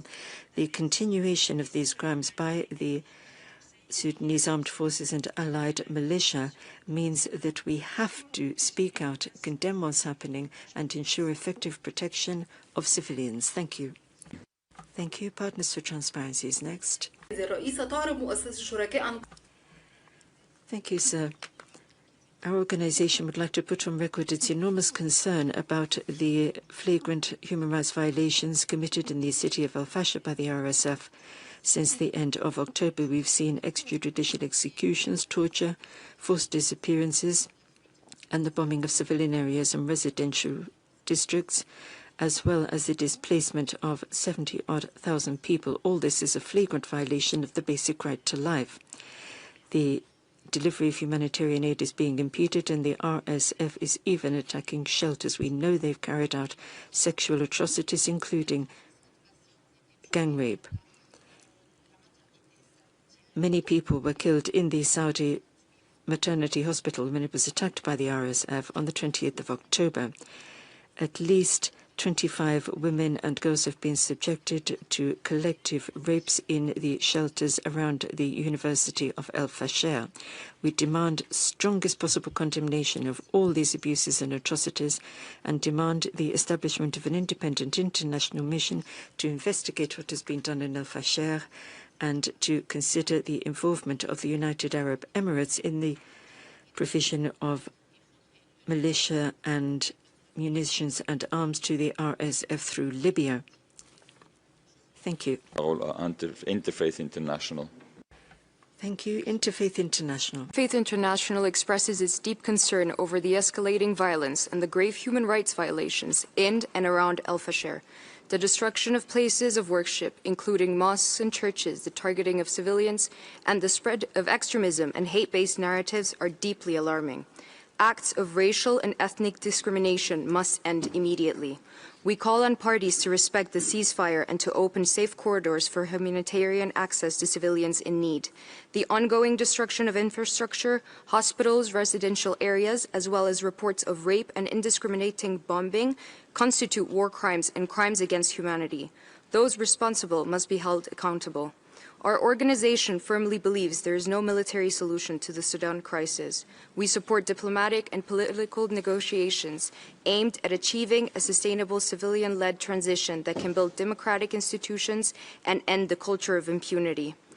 We thank the Council for convening this special session and urge the international community to act decisively to protect civilians and to support efforts for peace, justice, reconciliation in Sudan. I thank you, Mr. President. Thank you. Thank you. African Center for Democracy and Human Rights Studies, please. Thank you, Mr. President. The African Center condemns atrocities committed in Al-Fashir since its fall to the RSF after 18 months deadly siege, where beleaguered residents were forced to eat animal fodder to survive. Any aggression against civilians and non-combatants alike is a crime abhorrent to the Islamic faith and all canons of civilized life, and the perpetrators must be brought to justice.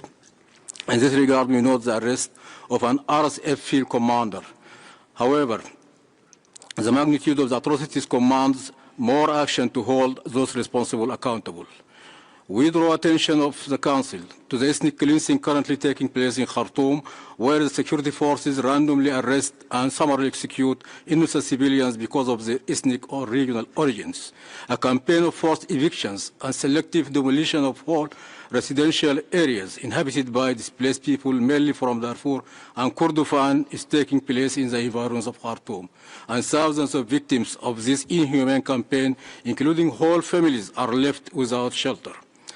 The Army's rejection of all attempts to end the armed conflict through negotiated settlement is aggravating the humanitarian situation. Such intransigence is behind the failure of the indirect talk held in Washington, D.C. last month. It is our belief that what happened in Al-Fashir was preventable had the Army agreed to a ceasefire arrangement for humanitarian purpose during the Washington talks. Merci. Je donne la parole Thank you. à Al Gore. Thank you. Algora Community Development Association, please. Mr. President, the Algora Community Development Association expresses its deepest concern and strong condemnation of the horrific violations being committed against civilians in Al-Fashir, the capital of North Darfur. The ongoing killings, shelling, and starvation, together with the denial of medical and humanitarian access, represent grave breaches of international humanitarian and human rights law. We call upon Sudan's leaders and the international community to act urgently to end these atrocities, protect civilians, and ensure safe and unhindered humanitarian access. Reason and unity must prevail to stop the bloodshed and preserve Sudan's national cohesion and dignity. We urge this Council and the international community to uphold their moral and legal responsibilities to stop the violations and deliver immediate humanitarian relief to the people of Sudan. Thank you. Merci. Thank you. Rencontre africaine pour la défense des droits de l'homme, please. Monsieur le Président. Thank you, sir. 22 years after the genocide in Darfur, the international community is still sitting on its hands watching a new cycle of ethnic cleansing in Sudan. Carpet bombing, destruction of hospital infrastructure, of aid stocks, extrajudicial executions, and depriving people of aid through humanitarian corridors are war crimes as far as we're concerned, and crimes against humanity. We demand technical and financial support to the International Commission of Inquiry so that it can fully discharge its mandate. We also demand that all the belligerents involved in these human rights and human rights international law violations appear before international courts. We urge the creation of a sustainable ceasefire and a political and diplomatic solution to this conflict. This is the only way of ensuring real, credible protection for civilians and helping the Sudanese people to realize their dreams. We urge all the parties in the conflict to protect civilians in line with international human rights law and international humanitarian law and in line with the relevant UN resolutions. We reiterate our support for and solidarity with the Sudanese people. Thank you. For development. Thank you. Forum for Development and Human Rights Dialogue. السيدات والسادة ممثلي الدول تعرب منظمة ملتقى Distinguished delegates, our organization, which is based in Egypt, would like to express its deep concern over the continuous deterioration of the humanitarian and security situation in Sudan since the outbreak of the armed conflict in April 2023. This has caused increasing suffering among the civilians and poses a serious threat to the stability and unity of the state. We reaffirm our support for the sovereignty, unity, and territorial integrity of the Republic of Sudan, including the importance of preserving the state's legitimate institutions. They are the main safeguard for protecting citizens and maintaining public order and stability. We urge all parties to fully comply with the international humanitarian law and ensure the protection of civilians and vital infrastructure. We strongly condemn all grave human rights violations and war crimes committed against civilians in Darfur and other regions. We stress the need for accountability and an end to impunity for all perpetrators. We also call upon regional and international actors that provide forms of support or political cover to armed groups operating outside the frame of the state, including the RSF, to cease all actions that undermine stability and peace within Sudan. And we call upon them to respect the international legitimacy and principles of Sudan's unity and sovereignty. And thank you very much. Merci. Thank you. The next speaker is the Mayona Association for Human Rights and Immigration. Thank you. We express our profound alarm regarding the catastrophic and escalating crisis in Sudan. Credible reports confirm widespread, systemic mass atrocities and grave violation of international law. We condemn the indiscriminate attack on civilians and civilian objectives. These actions violate the principle of distinction, proportionality, and the duty to take all feasible measures to minimize harms to civilians. We cite alarming reports of extrajudicial killing, forced displacement, and systemic use of conflict-related sexual violence, acts which may constitute war crimes and crimes against humanity. We are also concerned by reports regarding the alleged involvement of external actors in providing support to the parties engaged in hostilities. These actions prolong the violence, violate international norms, and render external actors complicit in the atrocities. We demand an immediate cessation of hostilities and robust protection for civilians. The deep-rooted impunity must be broken by ensuring all perpetrators are held accountable through credible, independent mechanisms. We urge full cooperation with the UN fact-finding missions to secure the full realization of human rights for all affected people. Thank you. Merci. Thank you. That was the last statement that we can accommodate. I've been informed that some delegations have requested the possibility of exercising their right to reply, and I start by giving the floor to the distinguished representative of the United Arab Emirates. You have 3 minutes. Thank you, Mr. President. My country has asked for the right to reply to as a representative that is a concerned party. The Sudanese armed forces are trying to get back all possible venues in order to forget about the violations that you have wrongly accused us of doing. Instead of putting an end to the war that has been ignited, now all the campaigns are being launched in order to distort our image. And this is an attempt to put an obstacle to all peace efforts. We would like to say that all reports have been documenting the violations of human rights and the international humanitarian law, by the Sudanese armed forces. The Sudanese armed forces have turned down peace despite of the major efforts played by the Quad and the United States. With the support of our country, this would have prevented the latest escalation in Al-Fashir region and would have allowed access to humanitarian aid.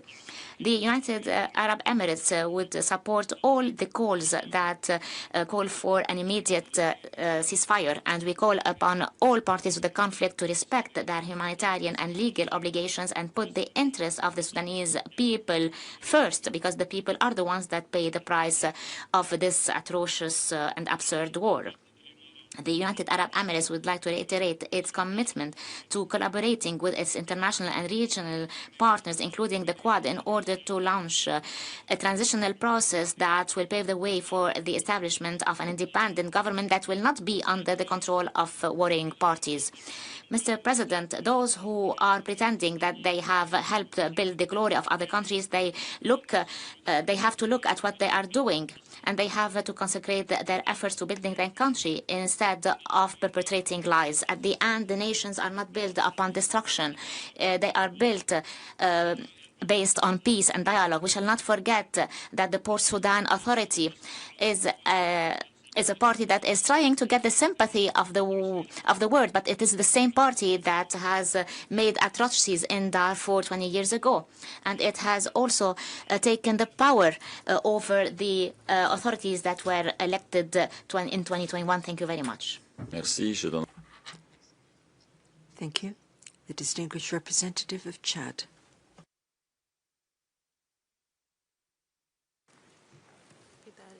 Merci. Thank you very much, Chairman.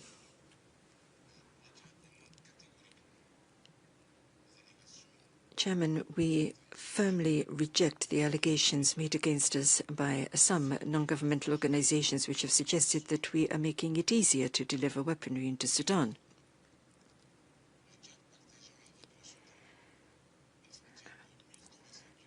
Chad has a border with Sudan which is 1,300 kilometers long, and that means that we are also suffering from the consequences of the armed conflict in that country. We've got security problems, financial issues, economic problems, enormous, all of them being exacerbated by this. Hundreds of thousands of Sudanese refugees, and we think the total at the moment is now over 1 million, have fled into Chad. They've settled in our country, and the numbers are growing by the day, literally by the day. We were already facing massive humanitarian challenges. Now we have another one. our people show exemplary solidarity and hospitality in welcoming their Sudanese cousins into Chad, but that is being seriously tested, and we need international cooperation and solidarity if we're going to actually be able to meet properly what is a very heavy responsibility. Crisis situations in our neighbors mean that we are a subsidiary victim of those conflicts. We are under considerable pressure in humanitarian terms because of this. We want to see a negotiated political solution to this conflict to be reached by all Sudanese working together. Dialogue is what we want to see to bring that about, and we will be only too happy to cooperate with all the Human Rights Council mechanisms in existence if it will help to improve the human rights situation in Sudan and protect civilians, and help to deal with all the other issues we need to tackle if we're going to have full respect for international human rights and international humanitarian law. In conclusion, Chad is not, I repeat, not involved in any of the accusations of which have been leveled against us. We are neutral in terms of the conflict in Sudan, and we want to have peace talks to bring that conflict to an end. We have to see a renewal of negotiations to move towards a lasting ceasefire and, above all, a lasting political settlement, because we're not going to have peace in Sudan unless we do that. And without peace in Sudan, Chad's under threat as well. Thank you. Thank you. I see no further requests for the floor. In that case, Your Excellencies, ladies and gentlemen, we should take a very, very brief technical break before we examine the draft resolution. Thank you.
Excellences, distingués collègues. Your Excellencies, distinguished colleagues, we will follow the usual procedure, as was the case in previous sessions of the Human Rights Council. I would like to recall the key points.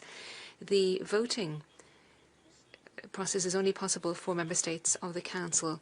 Observer states will only be able to intervene in two cases: when they introduce a draft resolution or decision, or when they are directly concerned by that draft resolution or decision. Aside from those situations, observer states will not be able to take the floor even on a point of order. All procedural motions, such as amendments, must be announced during the general comments segment. If a procedural motion is raised once the vote has begun, it will consider it to be inadmissible. I'd also like to recall that, in line with Article 128 of the General Assembly Rules of Procedure, the author of a proposal or an amendment will not be able to explain its vote on the proposal or amendment. And lastly, may I recall that during the vote, the speaking time is limited to 3 minutes. We will now proceed with the consideration of the draft resolution. This is Resolution A/HRC/S38L1, entitled The Human Rights Situation in and Around Al-Fashir in the context of the ongoing conflict in the Sudan. I give the floor to the distinguished representative of the United Kingdom to introduce the draft resolution. You have the floor.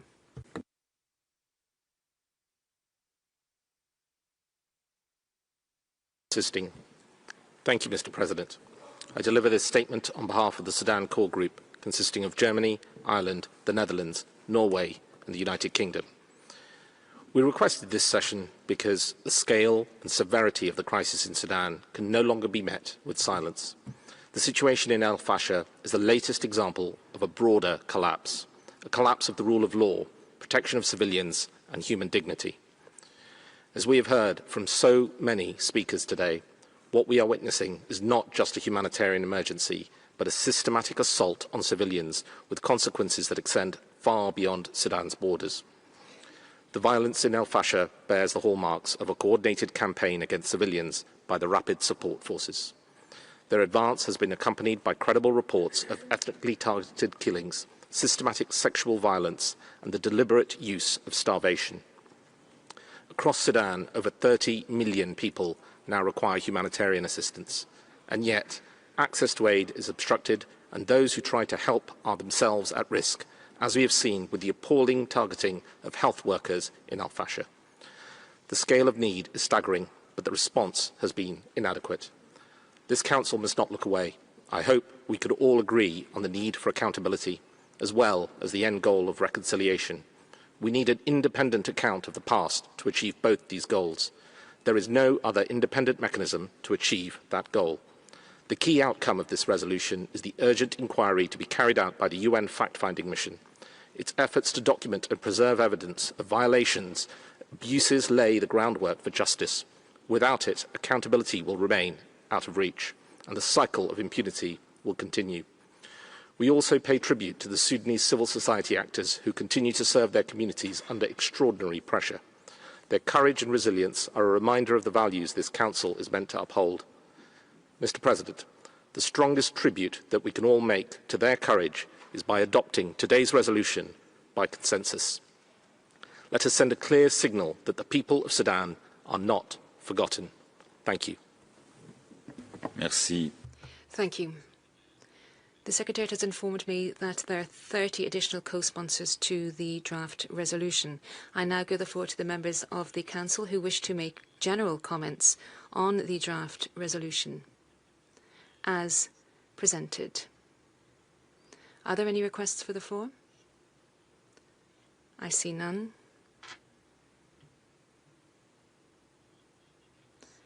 I've also been told that Sudan will not take the floor at this point in time as a concerned country. Is that the case? The Secretariat has informed me that this will have a bearing on the programme and budget and as presented, and I give the floor to the representative of the Secretariat.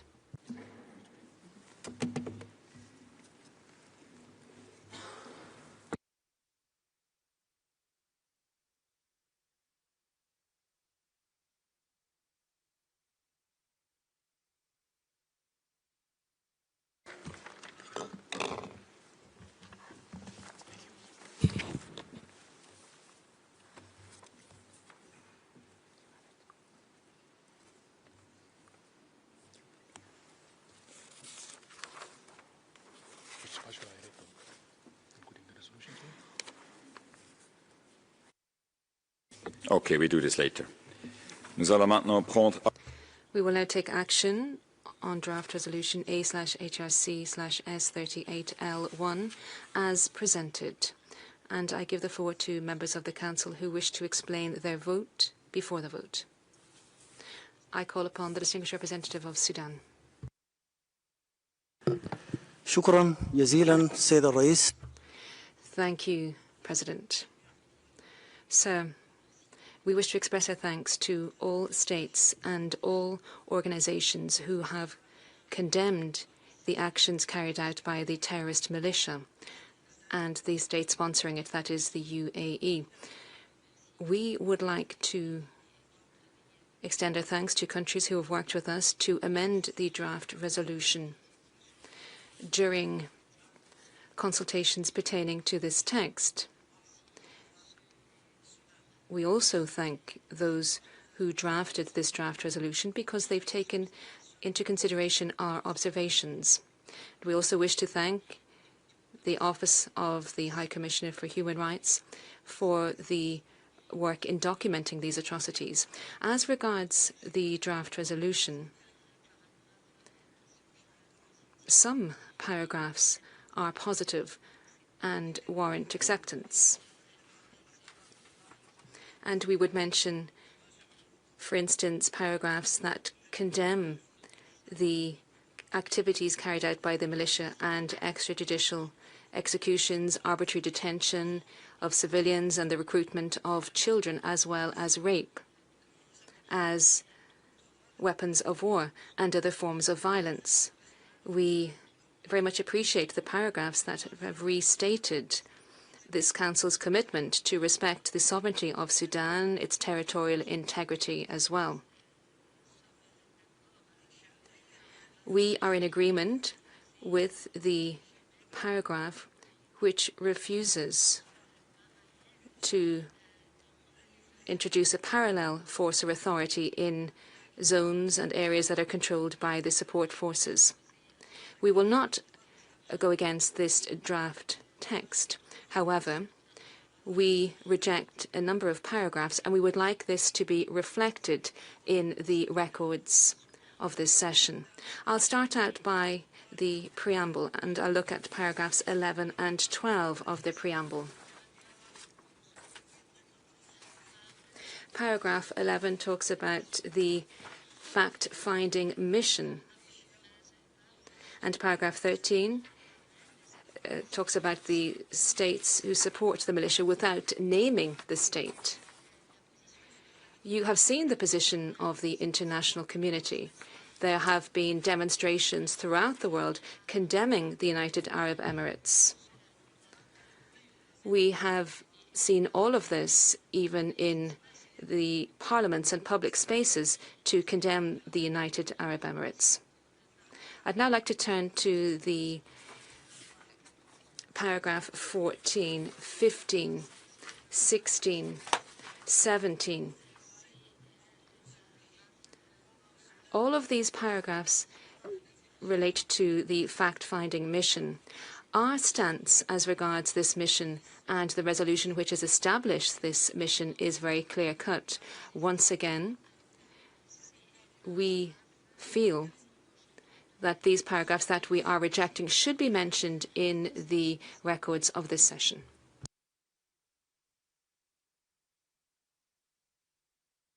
Ambassador, you have 3 minutes. Please come to the end of your statement.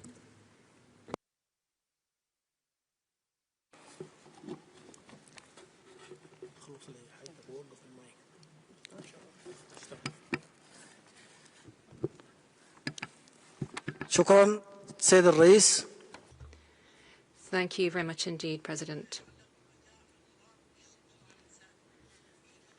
As regards the humanitarian situation, as mentioned in the draft resolution, we would like to thank those who've mentioned the causes for this humanitarian situation. The state-sponsoring militia should be reminded that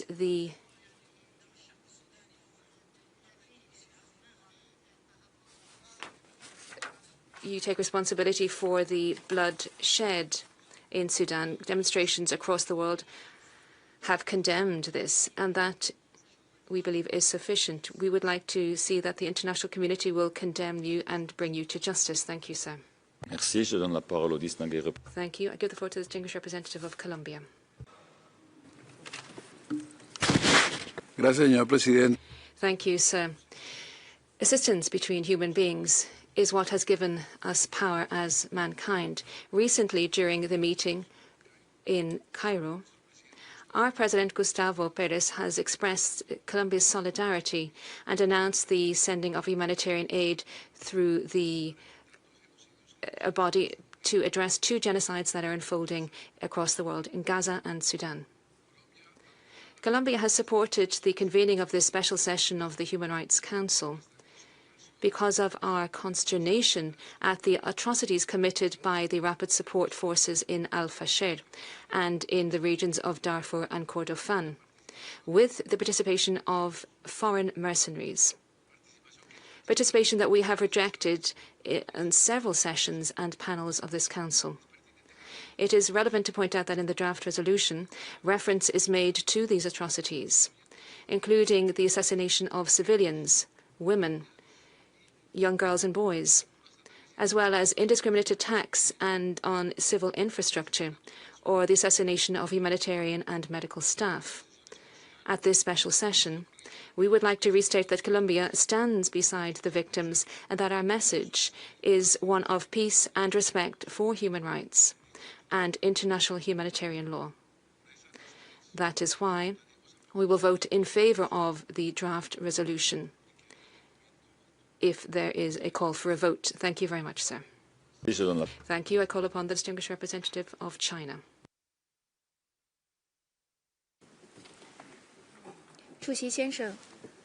Mr. President, China firmly supports Sudan's sovereignty, unity and territorial integrity. We also support the efforts made by the government in promoting political process and safeguard national security. We also support the Sudan to find their own ways that fits their national circumstances and the people's needs to resolve the situation. We reject any imposed external solutions or country-specific human rights mechanisms. China has noted that the draft resolution condemns violations of international humanitarian law and violation of human rights in and around Al-Fashir, calls for immediate and complete ceasefire, and adopt action to release humanitarian situation, protect human rights. However, the draft resolution is not balanced in content and does not take into consideration of the concerns of related country. It has mentioned and also expanded the mandate of the fact-finding mission.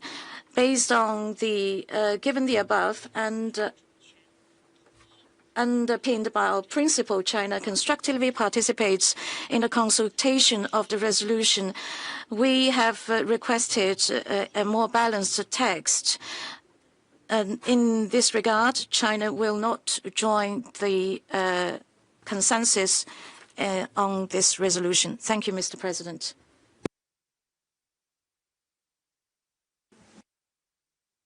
Microphone for China. I would like to repeat, China will not join the consensus on the paragraph on fact-finding mission in the draft resolution. China will disassociate on relevant paragraphs on fact-finding missions in the resolution. Thank you, Mr. President. Merci. Je donne la parole. Thank you. I call upon the distinguished representative of Kuwait. Shukran, Sayyid al-Rais. Thank you, President. President, we would like to express our thanks to the groups who have drafted this draft resolution and for the consultations that have taken place. This draft contains important paragraphs which reflect the humanitarian situation in Al-Fashir. This text condemns the actions of the Rapid Support Forces. And we do hope that this draft resolution will alleviate the suffering of victims. We welcome the fact that Sudan has joined the consensus. We condemn the flagrant and grave attacks conducted by the Rapid Support Forces in Al-Fashir and in the surrounding areas. We restate the importance of providing humanitarian assistance and the importance to uphold international humanitarian law. By way of conclusion, our position is very clear. We need to put an immediate end to the violence and ensure that dialogue prevails so as to achieve peace and stability in Sudan. I thank you. Thank you. I call upon the distinguished representative of Qatar.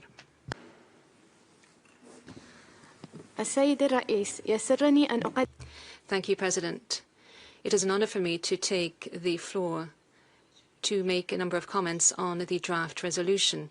I would like to thank the groups who have facilitated consultations on this text. We very clearly condemn any violation and all crimes perpetrated by the Rapid Support Forces in Al-Fashir. There must be an investigation.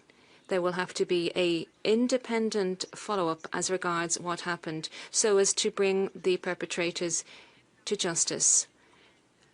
Such atrocities must be prevented in future.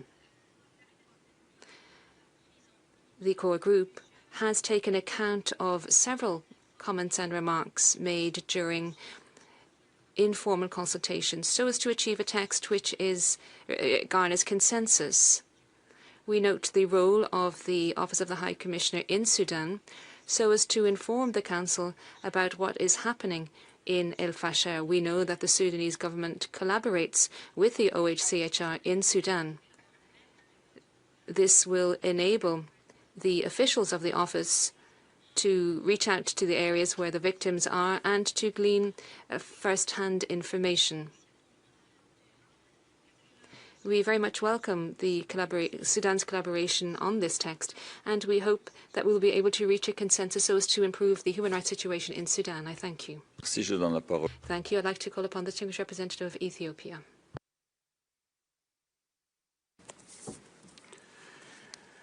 Thank you, Mr. President. Ethiopia joins consensus on this resolution in light of the gravity of the humanitarian and human rights situation in and around Al-Fashir and out of solidarity with the people of Sudan.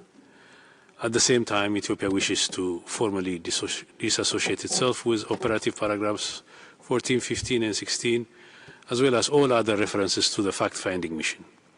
Ethiopia has consistently maintained that creating or expanding international investigative mechanisms without the consent of the country concerned is neither constructive nor conducive to a sustainable solution. We continue to hold the view that the African Union and IGAD remain the central and legitimate actors in supporting Sudan towards peace, dialogue, and accountability. We request that the statement be reflected in the records of the session of the Council. Thank you, Mr. President. Merci. Je donne la parole au distingué représentant du... Thank you very much. Ghana, please.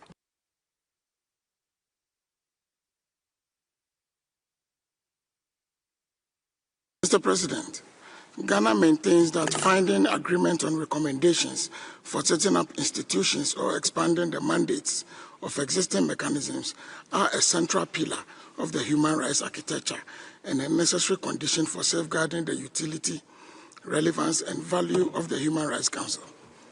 Ghana acknowledges the genuine concerns of the Sudanese authorities and believes that those concerns are valid.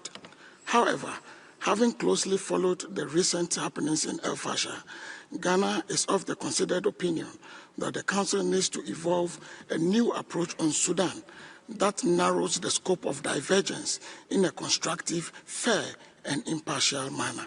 We wish to stress the importance of accepting the principles, modalities, and mechanisms of the international human rights system, which, in this particular situation, are not mutually exclusive. We remain convinced that in situations of systemic, widespread, and awful human rights violations or abuses, the international community must exercise its duty in a fair and impartial manner to assist the country concerned to protect its citizens. Mr. President, we must use all the existing mechanisms under Sudan to address the human rights situation in the country, guided by the principle of complementarity. At this crucial time, a unified voice of the Council in support of accountability measures is necessary to send a strong message to would-be perpetrators of atrocity crimes that their actions will not go unpunished. It is for these reasons that Ghana will join consensus. Thank you, Mr. President. Merci. Thank you, Ghana. Is there a request for a vote? I don't see one. May I take it then that the draft proposal S38/1 as presented can be adopted without a vote? It is so decided. Thank you. You will find the information on the implication for the program budget on the extranet. With that, I'm going to move to explanations of vote and general comments after the vote on the text which has just been adopted. Is there any delegation seeking the floor? Distinguished representative of Sudan, please. شكرا جزيلا سيد الرئيس. Thank you very much, sir. We said clearly that we reject certain paragraphs of the draft resolution.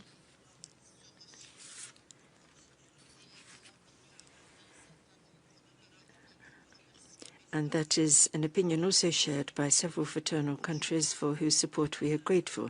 Let me recall one or two essential points, however. On the humanitarian situation in Sudan, let me remind you of the situation there. We are always trying to get humanitarian aid in quickly and distribute it to every region of Sudan, including those which are at the moment under the control of terrorist militias. A Sudanese is a Sudanese. All parts of Sudan are Sudan. On justice and impunity of those who have perpetrated human rights violations, we operate the complementarity principle, and on the basis of it, we cooperate with all human rights mechanisms. We shall continue to cooperate and coordinate with them, and that starts with the Regional Human Rights Office and all the subsidiary bodies thereof, and each and every party working to restore human rights in Sudan. We also cooperate with the Security Council experts. In accordance with Resolution 1591, we have national mechanisms in every region in the country who are working on human rights issues and to cooperate as part of that with the relevant international organizations dealing with justice for victims of violations and the problem of impunity for those who perpetrate them. Thank you. Merci. Je donne la parole. Thank you very much. I call on the distinguished delegation of Cuba. Thank you very much, sir. The Cuban delegation has joined the consensus on the understanding that this resolution has the support of the state concerned. Nonetheless, and having said that, we regret that attempts are being made to use this situation to legitimize and expand the mandate of what we believe is a biased investigative mechanism, the creation of which Cuba did not support. This is part of efforts to politicize and manipulate this Human Rights Council rather than using it for a discussion body, the purpose of which is to seek balanced, reasonable agreements which make it possible to fully protect everybody's human rights. Because of this, and taking into account our position of principle on all the paragraphs in the resolution related to the investigative or fact-finding mission on those, Cuba disassociates from the consensus. Thank you. Merci. Thank you very much, Cuba.